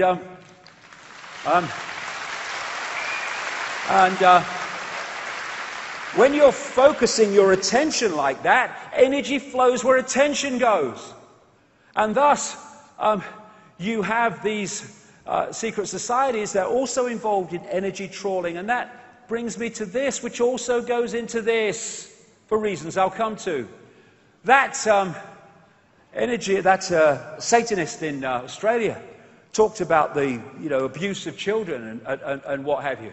And what is happening, and the reason for it, is that these entities operating outside of human sight, we'll call them archontic, they feed off human energy, yes, but there's a particular energy they want more than anything else, and that's the energy of children before puberty. We see puberty here as a hormonal change. You go back to the base construct, and it is a vibrational change which holographically expresses itself as hormonal change. These entities want that energy before the energy change happens. Therefore, they want the energy of pre-pubescent children. And how do they get it? They, through genetic reasons, because there's a lot of genetic paedophilia, but also through energy, what am I saying sorry to you? Well, you exist. You're part of all that exists. Of course I'll say sorry to you. Sorry, mate. You're all right. I'm sure you'll see things from another angle eventually. But anyway, what I was saying, yes, they also energetically stimulate the desire for sex with children. Because what they're doing with the paedophilia is they're using the paedophile as the conduit to draw off the life force of the child. And that's why you find, as my research has shown over the years, a far higher ratio of paedophilia to these so-called elite levels in Satanism than you find in the general population. This is what a Central American shaman called Don Juan Matus said in a book by Carlos Castaneda some years ago. Sorcerers see infant human beings as strange luminous balls of energy, covered from the top to the bottom with a glowing coat, something like a coat of plastic adjusted tightly around a cocoon of energy. The glowing coat of awareness is what the predators consume, and when a human reached adulthood, all that is left in that fringe of awareness is a narrow fringe that goes from the ground to the top of the toes. That fringe permits mankind to keep on living, but only barely. So like I say, they're using the paedophile as the conduit to draw off the child's life force. That's what paedophilia is about, and that's why it's so prevalent, and that's why it's so incredibly prevalent in the institutional bloodline levels of society.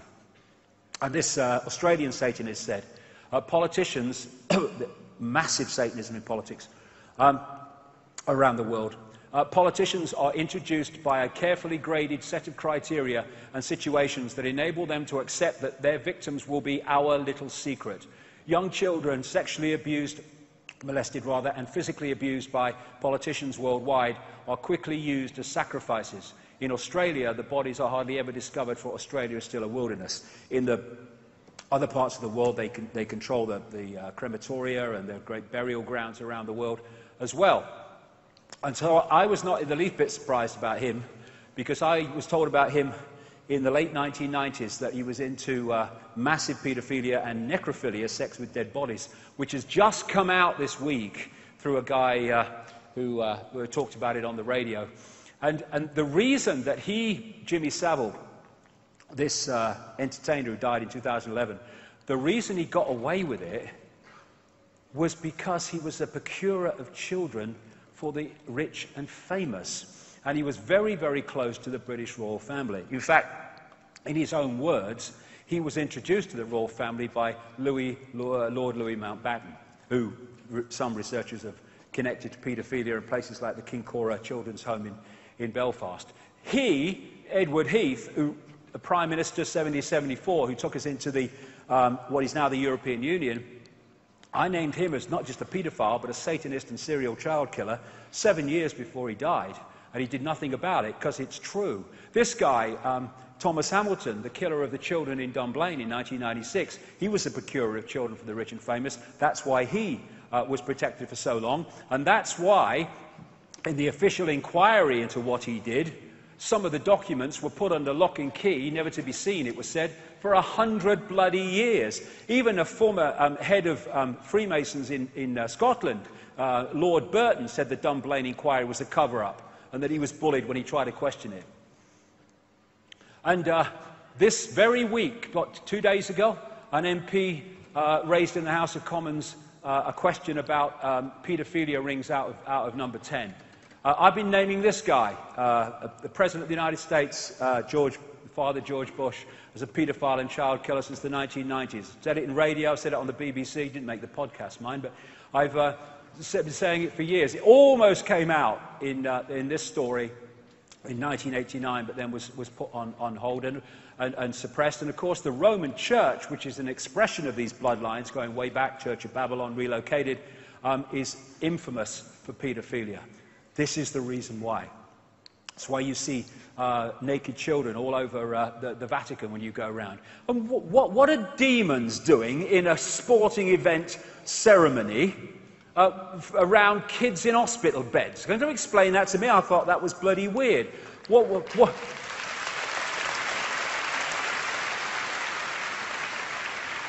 What is the child catcher in Chitty Chitty Bang Bang bloody doing in a sporting event opening ceremony? I tell you, it was alive with symbolism, that was. And I've been saying for years that these bloodlines drink the blood of children to rejuvenate themselves, and that's one major reason why they live so long. Queen Mother, 102. Prince Philip, in his 90s. David Rockefeller, 97. Henry Kissinger, almost in his 90s. They live for so long. One reason is they get different treatment to us, but this is another. And this came out only the other day, that they've now found the amazing discovery, shaman in the ancient world have known it for thousands of years, that transfusions of young blood appear to rejuvenate the elderly. That's why they live for so long. Common themes. The eye. I'm going to whip through these now because we've still got a lot to get through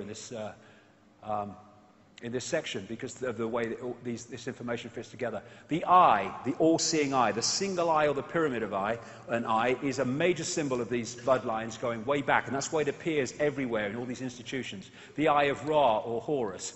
It was on the hand on the necklace of the mysteries of Credo Muchwa in the Zulu world.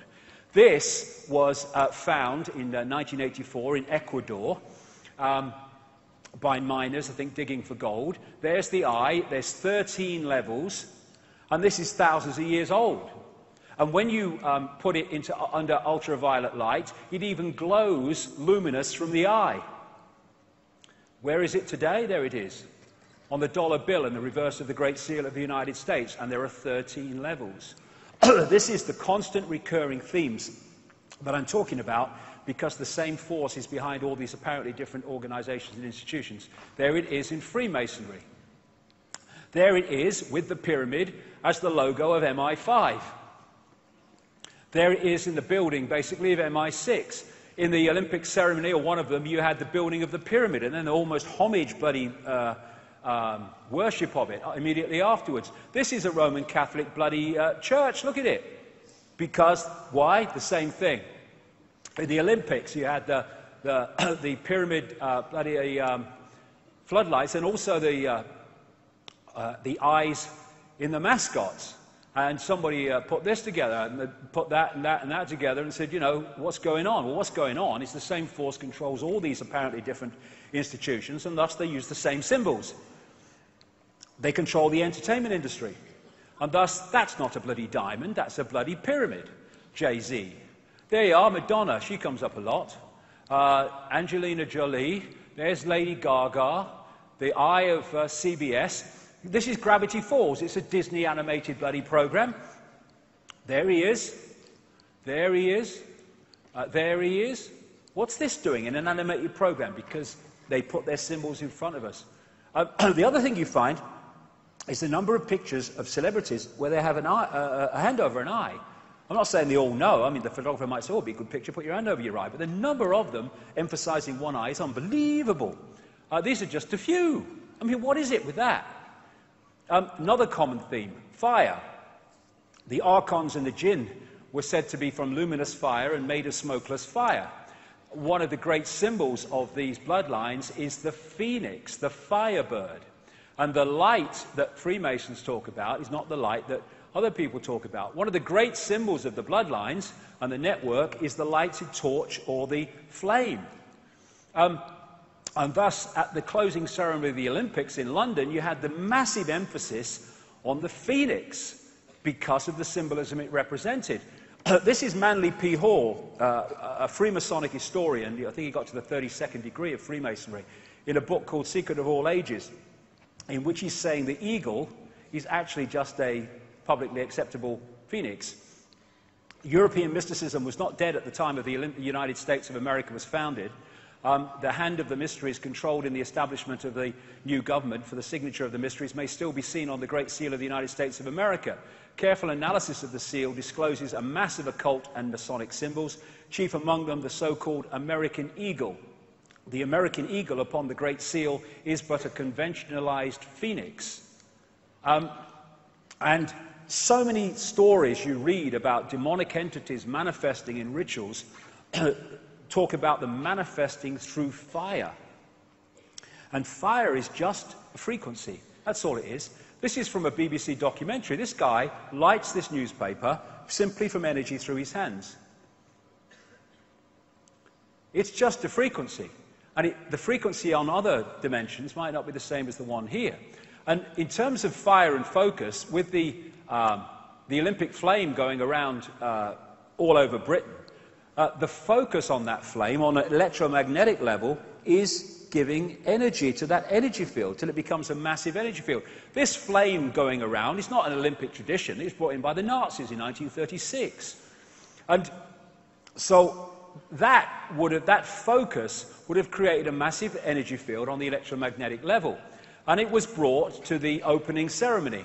And fire ritual relates to the god Baal, Molech, the one they worship in Bohemian Grove, Nimrod, Babylon, and the Roman god Saturn is going to become very, very important shortly. And the Satanic ritual calendar has a particular day of July the 27th, the date of the Olympics of opening ceremony in London. July 20th, 26th, abduction, ceremonial preparation, and holding of a sacrificial victim for grand climax. July 27th, grand climax, a day for sacrificing female adults and children. It was a massive, for whatever reason, massive satanic day when that happened.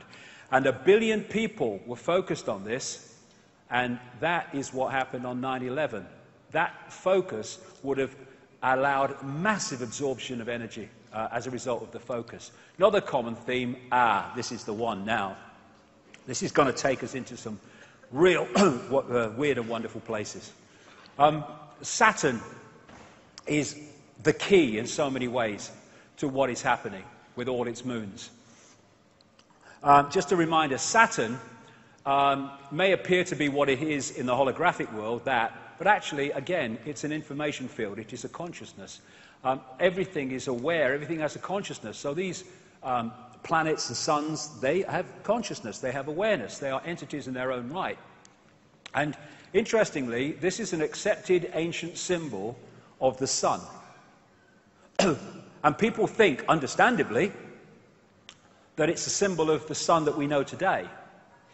But is that symbol more likely to be the sun we know today or the sun we once knew? Saturn. Saturn is the key to understanding so much. It was known as the old sun. It is known in occult as the old sun, the dark sun, and the dark lord, the Lord of the Rings. And the massive penny dropped for me. Whoa, the kaleidoscope moved when I started to realize that at least so many, if not all, the ancient sun gods were not gods of the sun we know today, but of the Saturn sun that was focused on before, because it was in a different position. Saturn has long been symbolized as an eye. There's the eye in Freemasonry. There's the eye of Sauron in the Lord of the Rings, the reptilian eye, the symbol of the negative force. And what happened in the massive and brilliant work of David Talbot in the Saturn myth is that at some point there was an enormous ejection of debris in an explosion out of Saturn. And it formed like a luminous crescent because it reflected light at certain points of the day. And this, as the Earth moved on its axis, when viewed from the Earth, this appeared to move around Saturn. And at different points, there are different symbolism for different points. But this was the one that really was the focus of Saturn symbolism, because this was when that luminous crescent was at its most luminous during the day. And so you find this symbol over and over in the ancient world. And this is a common recurring theme of Saturn. And this, the crescent symbolically, and the disk of the Saturn sun, the dwarf star. And so from this came the horned god, the horned goddess. There is Madonna in her Super Bowl performance at half-time, which was so Saturn in its symbolism, it was laughable, including the fiery eye. And in the movie version of The Lord of the Rings, you had the crescent holding the eye of Sauron. In Arabia, or you look at that as the symbol of Islam, the star, the sun, and the crescent. And the Arabian god Sin was symbolized as a crescent. Here you go. And I would suggest, from David Talbot's point of view, and I think he's right, that this represents the crescent of Saturn. This is the guy who started a satanic Saturn organization or secret society out of Germany called the Brotherhood of Saturn. And there's that symbol of the sun, look, with a dot. That's Saturn, not the sun that we have today, and the horned god. Molech, who is symbolized at Bohemian Grove as the owl, is also symbolized as the bull, and there's the horns with Saturn in the middle. And so you have the bull gods of Mesopotamia.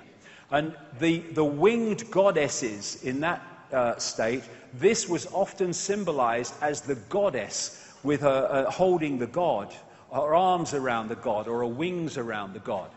And there is another version of that with the god Saturn and the crescent. And there it is on the Great Seal of the United States, exactly the same symbolism.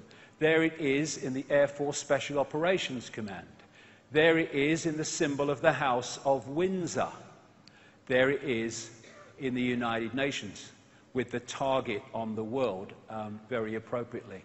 There it is in the eagle of Rome. Here it is in Freemasonry. The flying disc of Egypt and other places is Saturn. And thus you have the Rosicrucian order, which connects into this network, using that flying disc symbolism. And so many of these logos carry the same symbolism. And in her Super Bowl performance, Madonna had the flying disc of Saturn. This is another ancient Saturn symbol because at some points, apparently, it seemed to give off 4 very distinct lights, which became known as the 4 corners, or the 4 rivers, or the 4 ways. And so you find it, because of these bloodlines connecting into all these institutions, you find it in the Roman Church, you find it on the mace in the Houses of Parliament, you find it on the crown, you found it in the Celtic cross, and you find it in one of the major secret societies in the network, the House of Malta. It's known as the Maltese cross. It was also symbolized, this Saturn symbol and crescent, as the flying god in his flying boat. This is Horus in his heavenly boat. This is why it's used in the boats used in Freemasonry. This is a Freemasonic building on the Isle of Wight, funnily enough. And that is massive. I'm not saying Annie Lennox knew it was, just let's do this, it'd be a good idea. But that was massively Saturn symbolism when you watched it play out. Then you've got this symbol of the horned god. Again, Saturn, Satan, as it also became known, which is you find with so many politicians. And Pat Robertson, this so-called Christian evangelist, yeah, okay. And talking of horns and horned gods, in astrology, Saturn is connected to Capricorn, and so one of the Saturn symbols is the goat. This again is the great Freemasonic historian Manly P. Hall, who said Pan, the goat god, was a composite creature, the upper part, with the exception of his horns, being human, and the lower part in the form of a goat. The god himself is a symbol of Saturn, because this planet is enthroned in Capricorn, whose emblem is a goat. That is what that is. Baphomet, worshipped by Satanists. It's a symbol of Saturn. And I'm going somewhere with this, because I'm going why they're focused on Saturn. So, you have Baphomet. You have Beyonce, the wife of Jay-Z, with this big Baphomet ring, which is performing. You have Baphomet-dressed Lady Gaga, Baphomet-dressed Madonna, and you have Baroness Philippine de Rothschild from the wineries in France with a massive Baphomet necklace. And this is from the front cover of the Saturn myth, with the symbolism described of these lights that went off from Saturn at certain points, with the 4 main ones there. And there it is symbolized on one of these ancient tablets. And in St. Peter's Square, that is a mirror of the way that Saturn symbol looks. And there it is on the thing that he has his biscuit in, there, when he's doing his stuff. Now, this is inside the Mother Lodge of Freemasonry in Great Queen Street. Great Queen was the name of the Babylonian goddess in London, because, this will become significant in part 3, this crescent holding the sphere also became symbolized as twin pillars. And so you have Saturn, there's the crescent, being held up by the twin pillars. This is in one of the Freemasonic centers of the world in London. Numerologically, digitally, Saturn is number 8, and this has led to symbolism of Saturn in terms of the spider. Thus you have, in Madonna's Super Bowl performance, the winged disc symbolized with a spider in the center. Now this is fascinating. This is called the magic square of Saturn. And it's also, not by coincidence, the magic square of Freemasonry. And it's magic because of this reason. If you go that way, that way, that way, that way, or that way, or that way, all the numbers in the 3 blocks in line add up to 15. And in numerology, you keep adding numbers until they become a single number. And so 15, in numerological terms, is 6. So 666, 666 in all directions.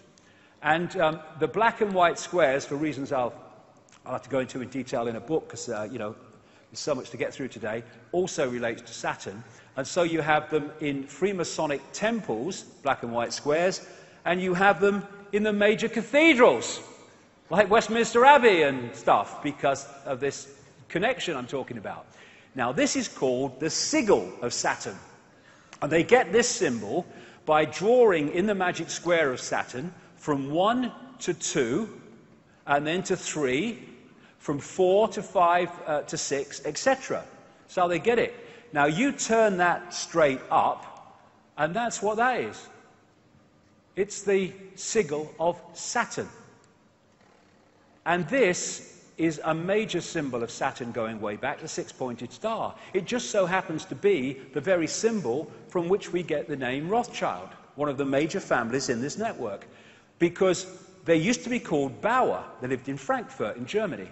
But they had this red 6-pointed star hexagram on the front of their house, and they changed their name to from Bauer to Red Shield in German, Rothschild, red sign or red shield. Rothschild. So they're named after this very symbol. And it was they that created Israel, not on behalf of Jewish people, on behalf of their bloody agenda that treats Jewish people with as much disdain as any of the rest of us. And so you have their symbol on the flag of Israel. They use the 6-pointed star so much in law enforcement. This is on a public building in Toronto, right in the center of the 6-pointed star. There's the horned god. There's the sheriff and a medal. There is the 6-pointed star representing Saturn on an ancient, clay depiction. And there it is on Credo Mutwa's 500 to 1,000-year-old Zulu hand symbol. If you do that on the dollar bill, you get the 6-pointed star, and those letters make an anagram of Mason, interestingly. Inside the Great Mother Lodge of Freemasonry in Great Queen Street, London, there is the Twin Towers, symbolic of the crescent, and there is Saturn again, the 6-pointed star. Now, of course, the Roman Church and Christianity, that is anti-Freemasonry and anti-secret societies because they're naughty, but it's on his bloody fish hat, look, right? They're everywhere because the same force is in control. Here you go, I have a bit more Madonna. There you go. And on the Great Seal of the United States, those 13 stars make up a 6-pointed star, not by accident. And therefore, again, we keep coming back to this, all these different areas of society are in the end focused on one thing. Satanism is Saturnism. This is Fritz Springmeier, a long-time researcher into this and symbolism, etc., and Satanism. Saturn is an important key to understanding the long heritage this conspiracy has back to antiquity. The city of Rome was originally known as the Saturnia, or City of Saturn. The Roman Catholic Church retains much of Saturn worship in its ritual. Saturn also relates to Lucifer. In various occult dictionaries, Saturn is associated with evil. And this is the remains of the Temple of Saturn in Rome. And just next to this is this place called Capitoline Hill now, but before that called Mons Saturnus, the Hill of Saturn.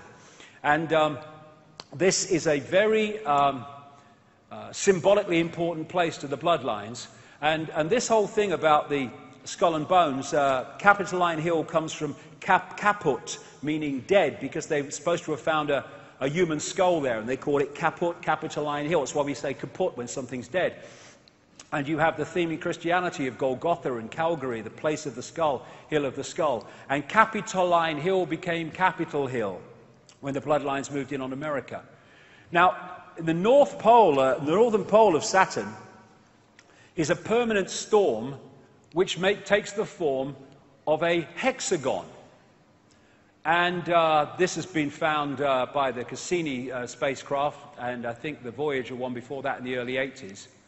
And the hexagon also is an expression of the hexagram, or of the six-pointed star. Because all these different symbols that I'm going to talk about now are different expressions of the same frequency state. So you look at this crop circle from England this year, and it is a hexagon. But a hexagon is a flattened out cube. So when you look at it from another angle, it's a cube. Well, it just so happens that an ancient symbol of Saturn is the cube, especially the black cube. And I would suggest that's what they are. The Kaaba, the focus of worship in Islam, Kaaba means cube. The tefillin, the cube on the head in Judaism. And when people go to worship around the Kaaba, they're told to pray in concentric circles. Remind you of anything?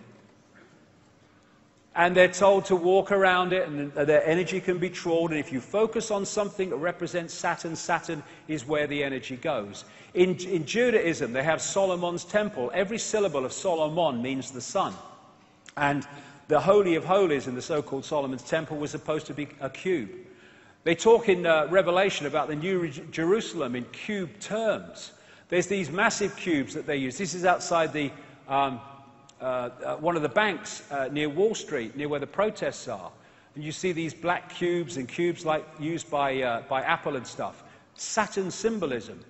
In Doctor Who, they had this recent one where the Earth was invaded by black cubes. Star Trek, you had the Borg, who were these cyborg-like, exactly as the are described by the Gnostics of the Archons, and they used to move around in these cubes. If you geometrically represent the cross, then it is a flattened out cube.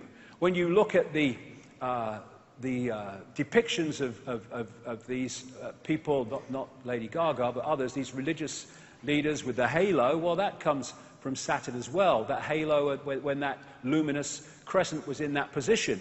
Astrologically, that's the symbol of Saturn. And what they symbolized this as was the sickle and the hammer. And when the Rothschilds created the Soviet Union, provable fact if you look at the evidence, they used the symbol of Saturn as the symbol of the Soviet Union. There's that symbol on this guy from the Brotherhood of Saturn. The Jesuits are a major secret society in this global network, and there's the symbol of Saturn in their symbolism very bloody clearly. The snake on the cross also relates to this in some ways. Now, this is going to take us forward here, because the god of Saturn of the Greeks was called Kronos.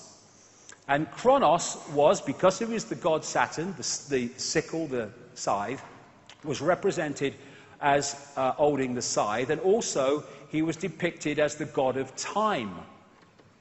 And he had the beard, the white beard. And he became Old Father Time. That's Kronos, that's the god of Saturn. He also became the Grim Reaper, because Saturn is the planet, I say, son of death. And Kronos became Crown, a symbol of the bloodlines. Kali, a goddess related to Saturn, It was called the Black One, and the goddess of time, depicted with a protruding tongue. There's Madonna again. I mean, she must have the bloody book she works through, this one. The god El, the Hebrew god El, was their god of Saturn. So El and Elohim are demiurge and archons, I would suggest. So we have archangels, Michael, Gabriel, Uriel, Raphael, another name for Jesus, Emmanuel. We have the Gospels, Chapel, elders, elevated to the priesthood, elections where pawns are elected to serve the elite. We have Isis, Ra, El, all names relating to Saturn. Saturn, Kronos, Satan, Black Sun, Dark Lord, they're all the same thing, the expression of this force. And here you have Moloch, who they worship at Bohemian Grove, and he is a god of Saturn, this recurring theme. They also represent Moloch as a bull, as I said earlier, and so you have that as the symbol of Wall Street. And the golden calf in the Bible is Moloch, Saturn. The Greeks talked about Saturn used to eat his own children. And here's the colors of Satanism and the colors of Saturn, black and red, same as the royal protocol. The robes of the judge, the robes of the clergy, the square hats of universities, the hammer that the judge uses, it's all Saturn symbolism. You see Saturn profusely used in symbolism of the corporate world. And this, this earth, wind and fire, they got the bloody set. There's the eye, there's the six-pointed star, there's the step pyramid, there's the winged disc, and there's bloody Saturn. And then, therefore, you look at religions and secret societies and Satanism, they're worshipping Saturn. Then you look astrologically, in other words, energetically. Banking is astrologically ruled by Saturn. Politics and institutions of state at all levels, astrologically ruled by Saturn. Corporations, astrologically ruled by Saturn. Law and court system, astrologically ruled by Saturn. Science, astrologically ruled by Saturn. Saturn worship, Satan worship. And it's interesting that you have the god of Saturn, Kronos, with the beard, and all these bloody religions, they have bloody beards. And then you have God depicted as a man with a white beard on a cloud or on a throne. And there's God, Charlton Heston type God. That's Yahweh depicted with a beard and stuff. And then we have Santa with the white beard. Santa, anagram of Satan from Saturnalia. Saturnalia was a festival in Rome where they worshipped the god Saturn, and they gave, it was in the same period to the run-up to our Christmas, and they gave gifts, they decorated trees, and they hung sprigs of bloody holly. So that is Saturn symbolism, a man with a white beard. This is Ancient of Days, a painting by William Blake from, I think, 1794 or something like that. Ancient of Days is an old name for God. And he's depicting God. He was a very deep esoteric thinker and great knowledge, William Blake. And he's depicting God with the white beard. That's Saturn, Kronos. On the GE building in the Rockefeller Center in New York, there's Kronos again. Now, the Freemasons, they call their God the great architect of the universe. The demiurge was known by the Gnostics as the great architect of the universe. Which brings us to the white-bearded architect of The Matrix, in the Matrix movie series. So where is this leading us? Well, again, this needs to go, if we're going to go anywhere with this, because I'm going into fantastic areas here, but this is where the information has taken me very, very clearly. And the hardest thing to see is what is in front of your eyes, as this man rightly said. The Gnostics talked about the fact that the archons make something appear to happen that does not actually happen. They can induce a virtual reality experience. The Islamic people and pre-Islamic people talk about the jinn manipulating humans by creating illusions. I was in New York in 2010, and someone took me to the subway station for Ground Zero. And when I saw it, it was like, whoa, it hit me big time. There was, first of all, there's eyes all along the platforms. But there is this massive depiction of the world on the floor, and then there's an eye, and going out from this eye are these broadcast transmissions. And that hit me so powerfully. And Neil Haig was with me, and we kind of looked at each other and said, that's Saturn, isn't it? And remember, physicists have said only this last few days, they may have evidence the universe is a computer simulation. Well, I say that it's a virtual reality, which has been hacked into, and that hack is the reality that we're experiencing, the fake reality. And that hack, I say, comes from Saturn. Because I'm saying that these rings are actually a massive broadcast transmission system which is broadcasting a fake reality within the frequency range that we are decoding, and therefore we are picking up that fake reality. When the Cassini spacecraft arrived at Saturn in 2004, found many things that was unexplainable, you know, things like the hexagon North Pole storm and stuff like that. But they also found extraordinarily powerful sound coming from Saturn. This is part of what they recorded.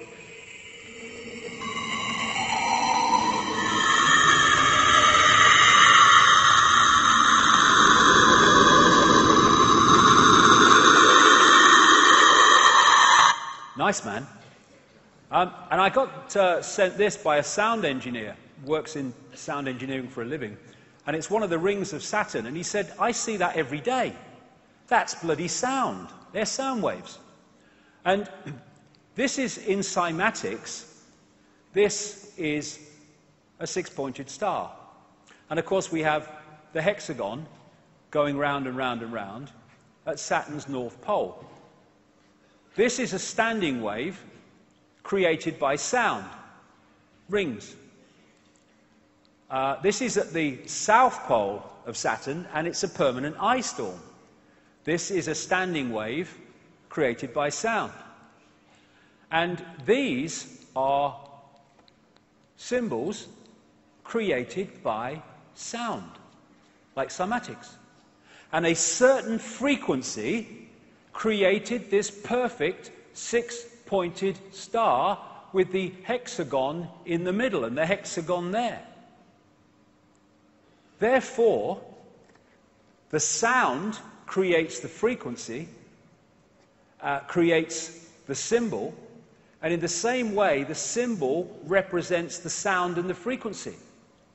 The symbols are just holographic representations of vibrational waveform states.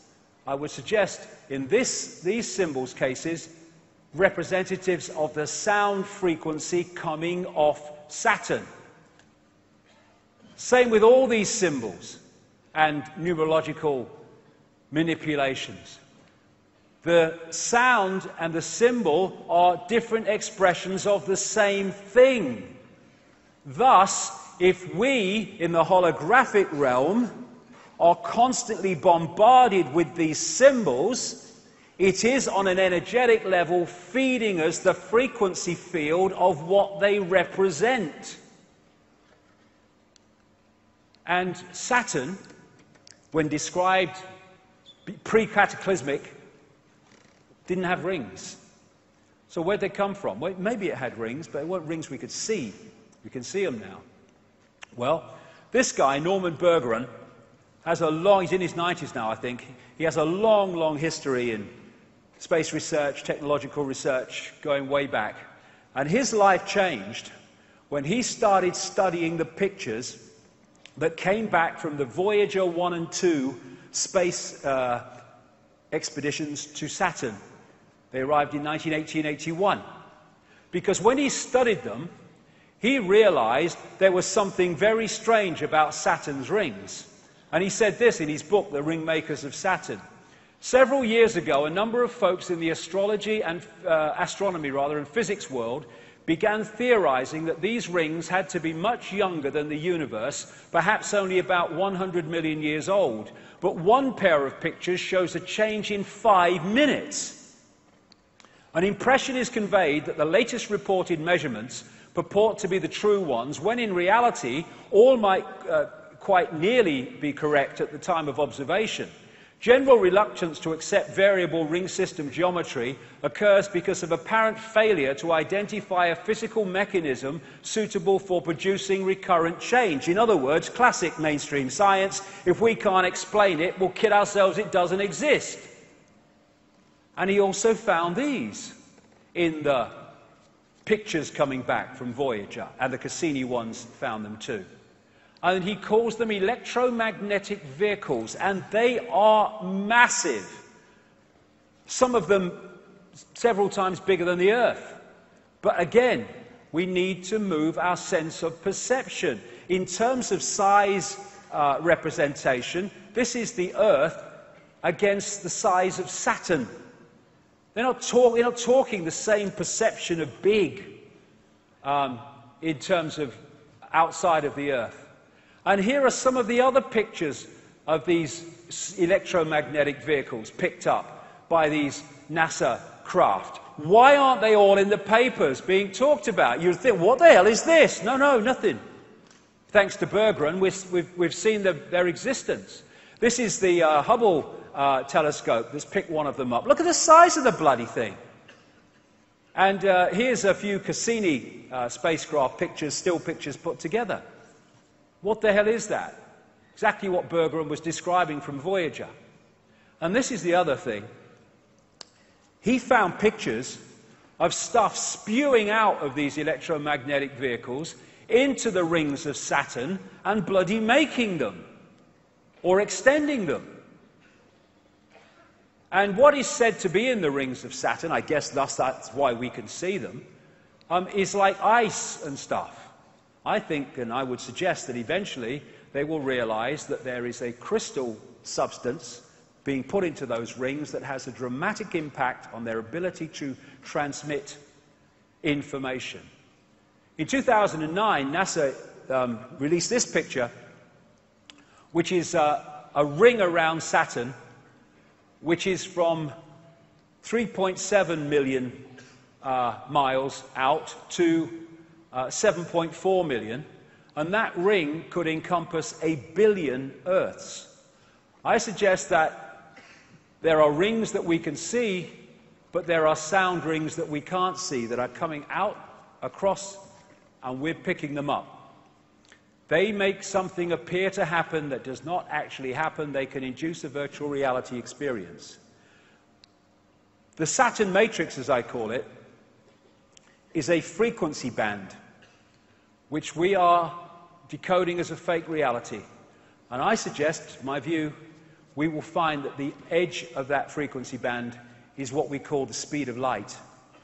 And beyond it, you go out of the matrix.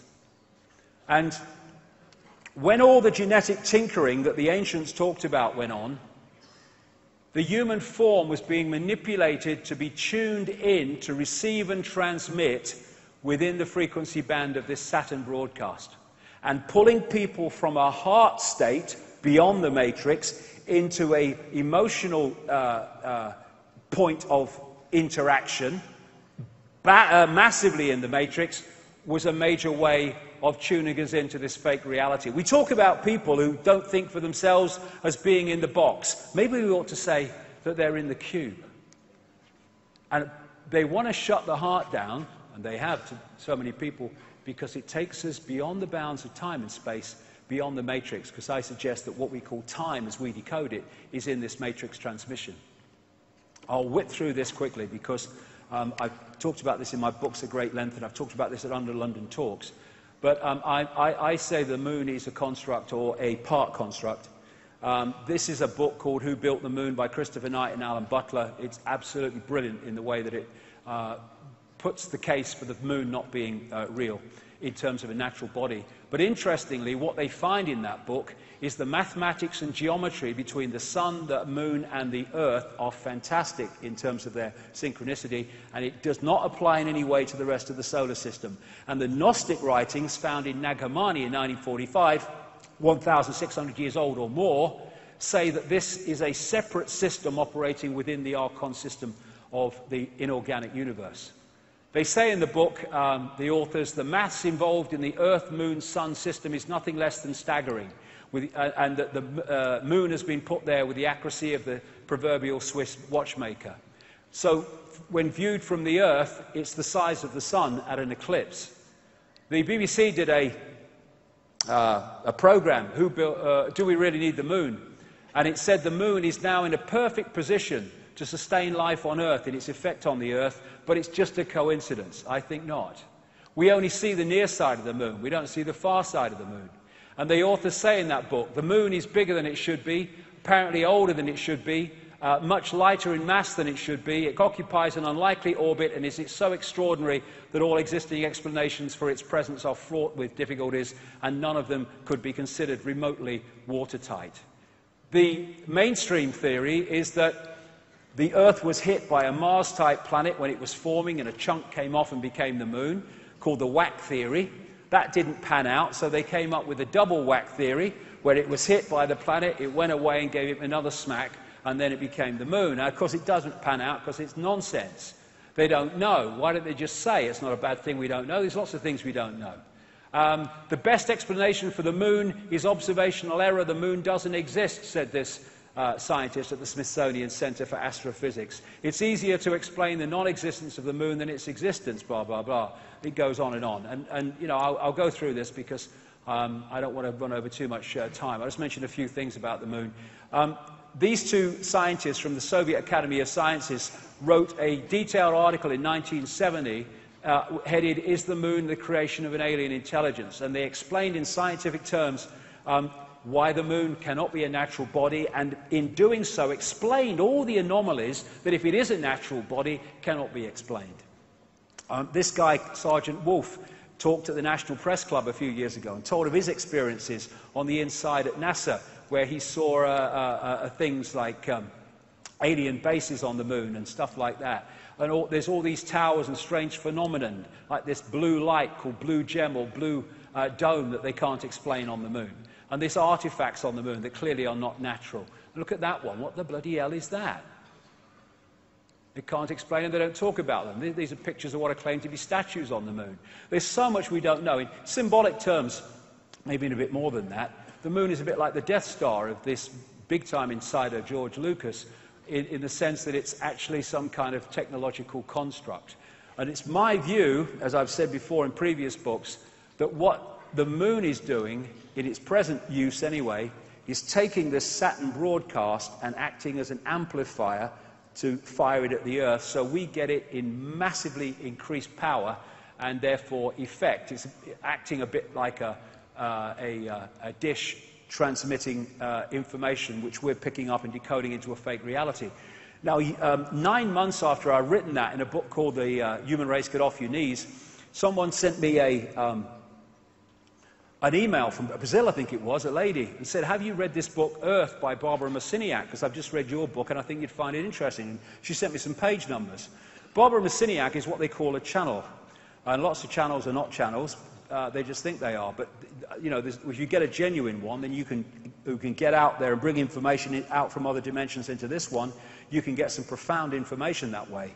And she's done a lot of great stuff, Barbara Marciniak. I've met her a few times. Anyway, I hadn't read Earth. I'd read the first book that she wrote, but not Earth. Anyway, I sent for it. I went through the page numbers, and I'm like, whoa, this is 9 months after I've said this stuff in Human Race Get Off Your Knees. And this was a channeled book, and this is what was in the book. 1996, I think this came out. The moon is a very powerful electromagnetic computer. The energy from the moon has been beaming electromagnetic frequencies onto the Earth for eons now to maintain the two-stranded DNA. The moon is a satellite that was constructed.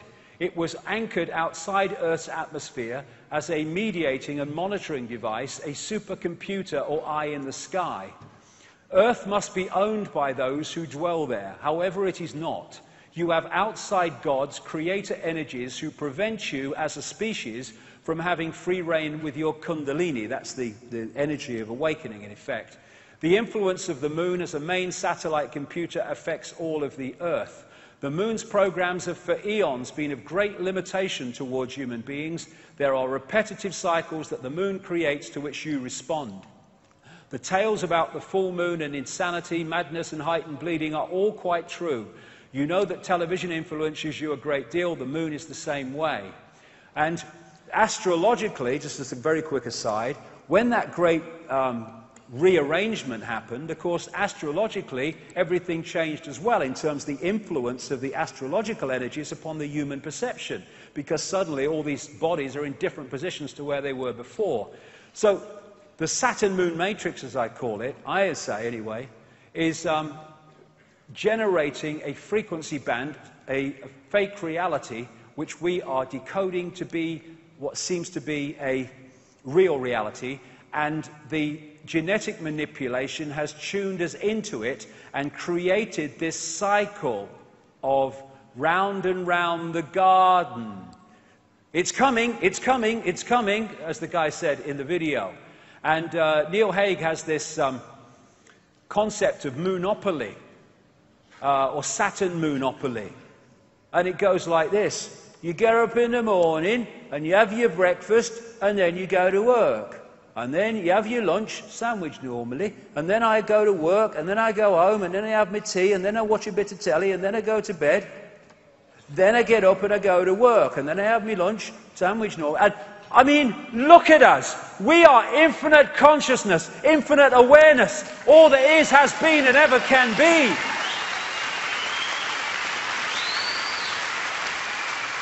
Is that all we are capable of? No. But we are locked into these cycles to which we respond. No response. See it as you couldn't see it before. An end to work, buy, consume, die. That's what that is. And this matrix creates a firewall that holds us from seeing further into the energy field and holds us in this tiny frequency band we call visible light. What they've done is taken the universal energy field, the universal construct, and they have hijacked, hacked into it, and they're feeding a fake reality to us from within that construct. And therefore it's gold! Oh, my life's in a terrible state. I'm just making adjustments to my life. Oh, life's great. And they're all fricking illusions. We're like in this wall. You know those scientists that have been suggesting in the last few days that the universe might be a computer simulation? They actually said, like a prisoner in a pitch-black cell, we may never be able to see the walls of our prison. Why? Because they are vibrational walls, and I suggest that they are the speed of light. Which is not the fastest speed. Sorry, Einstein, mate. It's pedestrian. We're talking all possibility, darling. And so when we look into the night sky, are we seeing what's real or are we seeing a projection? I talked in I think it was my last book or the one before that. I had a profound experience as a little boy when I was first taken to the London Planetarium, when I looked and saw the night sky on the roof of the planetarium, and it looked so bloody real. And it's hit me, and it's never left me, that actually when I look at the night sky, that ain't actually what I'm looking at. Firewall. All that we see or seem is just a dream within a bigger dream. Is this the real life? Is this just fantasy? Caught in the landslide, no escape from reality. Open your eyes, look at the skies and see. Is it a sky? Or is it a projection?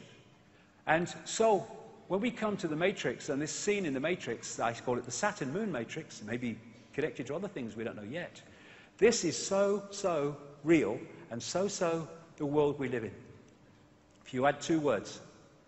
The Saturn Moon Matrix is everywhere.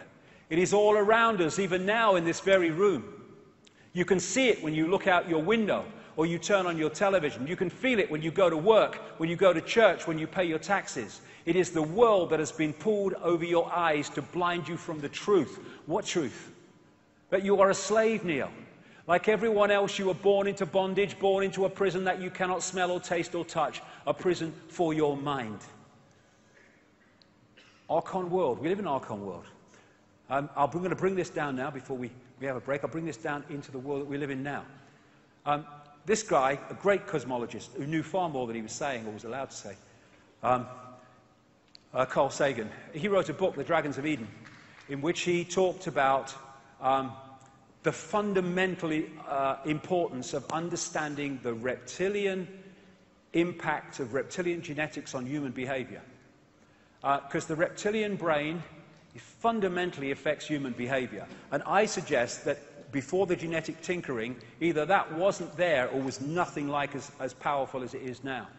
And I came across these books after I was a long way down the line. I came across these books by Carlos Castaneda, in which he was quoting a Central American shaman called Don Juan Matus. And when I read some of the stuff in these books that this shaman had said, it was like, whoa, we talk about confirmation. He talks about the archons and the jinn in exactly the same terms, but he calls them the flyers. But they're the same entities. And this is what he said about them in the books. We have a predator that came from the depths of the cosmos and took over the rule of our lives. Human beings are its prisoners. The predator is our lord and master. It is rendered us docile, helpless. If we want to protest, it suppresses our protest. If we want to act independently, it demands we don't do so. Indeed, we are held prisoner. They took over us because we are food to them, energy. And they squeeze us mercilessly because we are their sustenance. Just as we rear chickens in coops, the predators rear us in human coops, human eros. Therefore, their food is always available to them. The Matrix is a computer-generated dream world built to keep us under control in order to change a human being into this. Think, Matter said for a moment, and tell me how you would explain the contradictions between the intelligence of man the engineer and the stupidity of his systems of belief, or the stupidity of his contradictory behavior. Sorcerers believe that the predators have given us our systems of beliefs, yes, our ideas of good and evil, our social mores. They are the ones who have set up our dreams of success or failure. They have given us covetousness, greed, and cowardice. It is the predator who makes us complacent, routinary, and egomaniacal, feeding the wolf. In order to keep us obedient and meek and weak, the predators have engaged themselves in a stupendous maneuver. Stupendous, of course, from the point of view of a fighting strategist, a horrendous maneuver from the point of those who suffer it. They gave us their mind. The predator's mind is baroque, contradictory, morose, filled with the fear of being discovered any minute now. They gave us their mind, and that, I suggest, is how they've done it. And they also, more than gave us our mind, they gave us their frequency via junk or non-coding DNA. We are at last, hallelujah, brother and sister, having mainstream scientists seeing the blatant, beyond belief, obvious that 98% of DNA, which they have called junk because they didn't know what it did and said it had no function, actually does, stands back in amazement, have a function.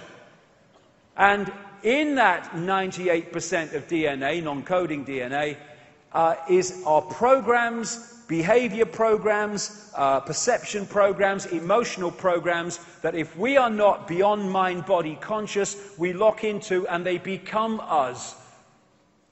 People in that state, I suggest, it is very possible, and I say highly likely, they can go through an entire human lifetime and not have an original thought or emotional response that isn't coming from the program. This is Boston University and Harvard Medical School research. They examined 37 DNA sequences containing at least 50,000 base pairs and one with 2.2 million base pairs. Lead researcher Eugene Stanley. Non-coding DNA sequences do contain a structured language fundamentally unlike the coding in genes. We therefore need to consider the possibility that the junk DNA may carry some kind of message. Yes, it does, many. And one of them is the human control system, when we're pulled into body-mind.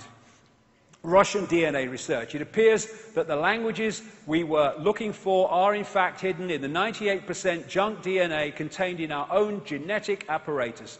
The basic principle of these languages is similar to the language of holographic images based on the principles of laser radiations of the genetic structures which operate together as a quasi-intelligent system. And this recent announcement by this institute at the Harvard Medical School, all data that humanity creates in a year can be stored on 4 grams of DNA. That's how much information we have in the human structure. And therefore, if you can put emotional programs, emotional response programs into the genetic structure, and then created a society designed to constantly trigger those programs, then you can have a massive, constantly recurring tidal wave of low vibrational emotional energy. And when you, to feed off, and when you go beyond the body, like with Jill Bolte-Taylor earlier, or these near-death experiences, what is the common theme when they go beyond the body? I felt calm, at peace, I just was. There was no thought pattern and no human emotion. Because so much of it is coming from the body. It's a program. And when you go into the heart and you go beyond time and space, you stop reacting in the sense of the program, and you stop delivering the food, the sustenance of that which is behind it. I did not judge and did not feel I was judged. I loved being in that painless state of existence. And if you want to feed off human energy, low vibrational, if you've got these programs within the human genetic structure generating that energy, well, you're home and bloody dry. This is the mind that we've been connected to. Why do rules have power over our minds? It's all about rules, because it's all about control. And this part of the brain, the reptilian brain, where we get cold-blooded behavior, territoriality, desire to control, right is might, and all that stuff, might is right, that is massively part of the reaction system. Because the reptilian brain is about survival. It's about constantly scanning the environment for threats to survival, not just physical survival, but survival financially, survival of the job, survival of the relationship. Be afraid, be very afraid, because the big bad monster's coming as soon as we've invented him. This is why we're constantly given reasons to be frightened, because that locks us into the reptilian brain and therefore into this collective mind. And Don Juan Matter said, I know that even now, though you never have suffered hunger, you have food anxiety, which is none other than the anxiety of the predator who fears that at any moment now its maneuver is going to be uncovered and food is going to be denied. Through the mind, which after all is their mind, the predators inject into the lives of human beings whatever is convenient for them, and they ensure in this manner a degree of security to act as a buffer against their fear. Sorcerers of ancient Mexico reasoned that man must have been a complete being at one point, with stupendous insights, feats of awareness that are mythological legends nowadays. Absolutely. And then everything seems to disappear, and we have now a sedated man. What I'm saying is that what we have against us is not a simple predator. It is very smart and organized. It follows a methodical system to render us useless. Man, the magical being that he is destined to be, yes, and she, is no longer magical. He's an average piece of meat. There are no more dreams for man than the dreams of an animal who is being raised to be a piece of meat, trite, conventional, imbecilic. Control of perception. And if you look at the Avatar movie, it is so symbolic because you had the Heart Society, and it was taken over. This connected society of greater awareness was taken over by this left brain, merciless, heartless invasion by, symbolically, Earth troops with their technology and all that stuff.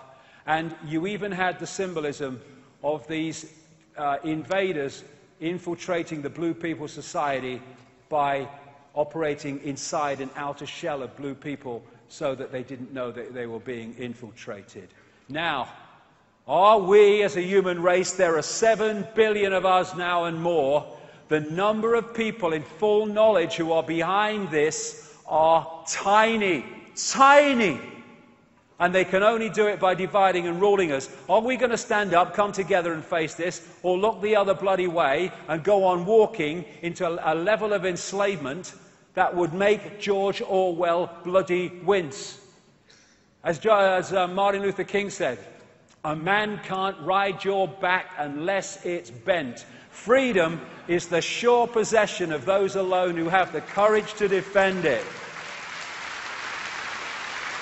Okay, I'll be back in 40 minutes, got so much to get through, at which point I'm going to go into the world we live in today and why it is so crazy. Thank you very much. Thank you. This break will last for 40 minutes. 40 minutes.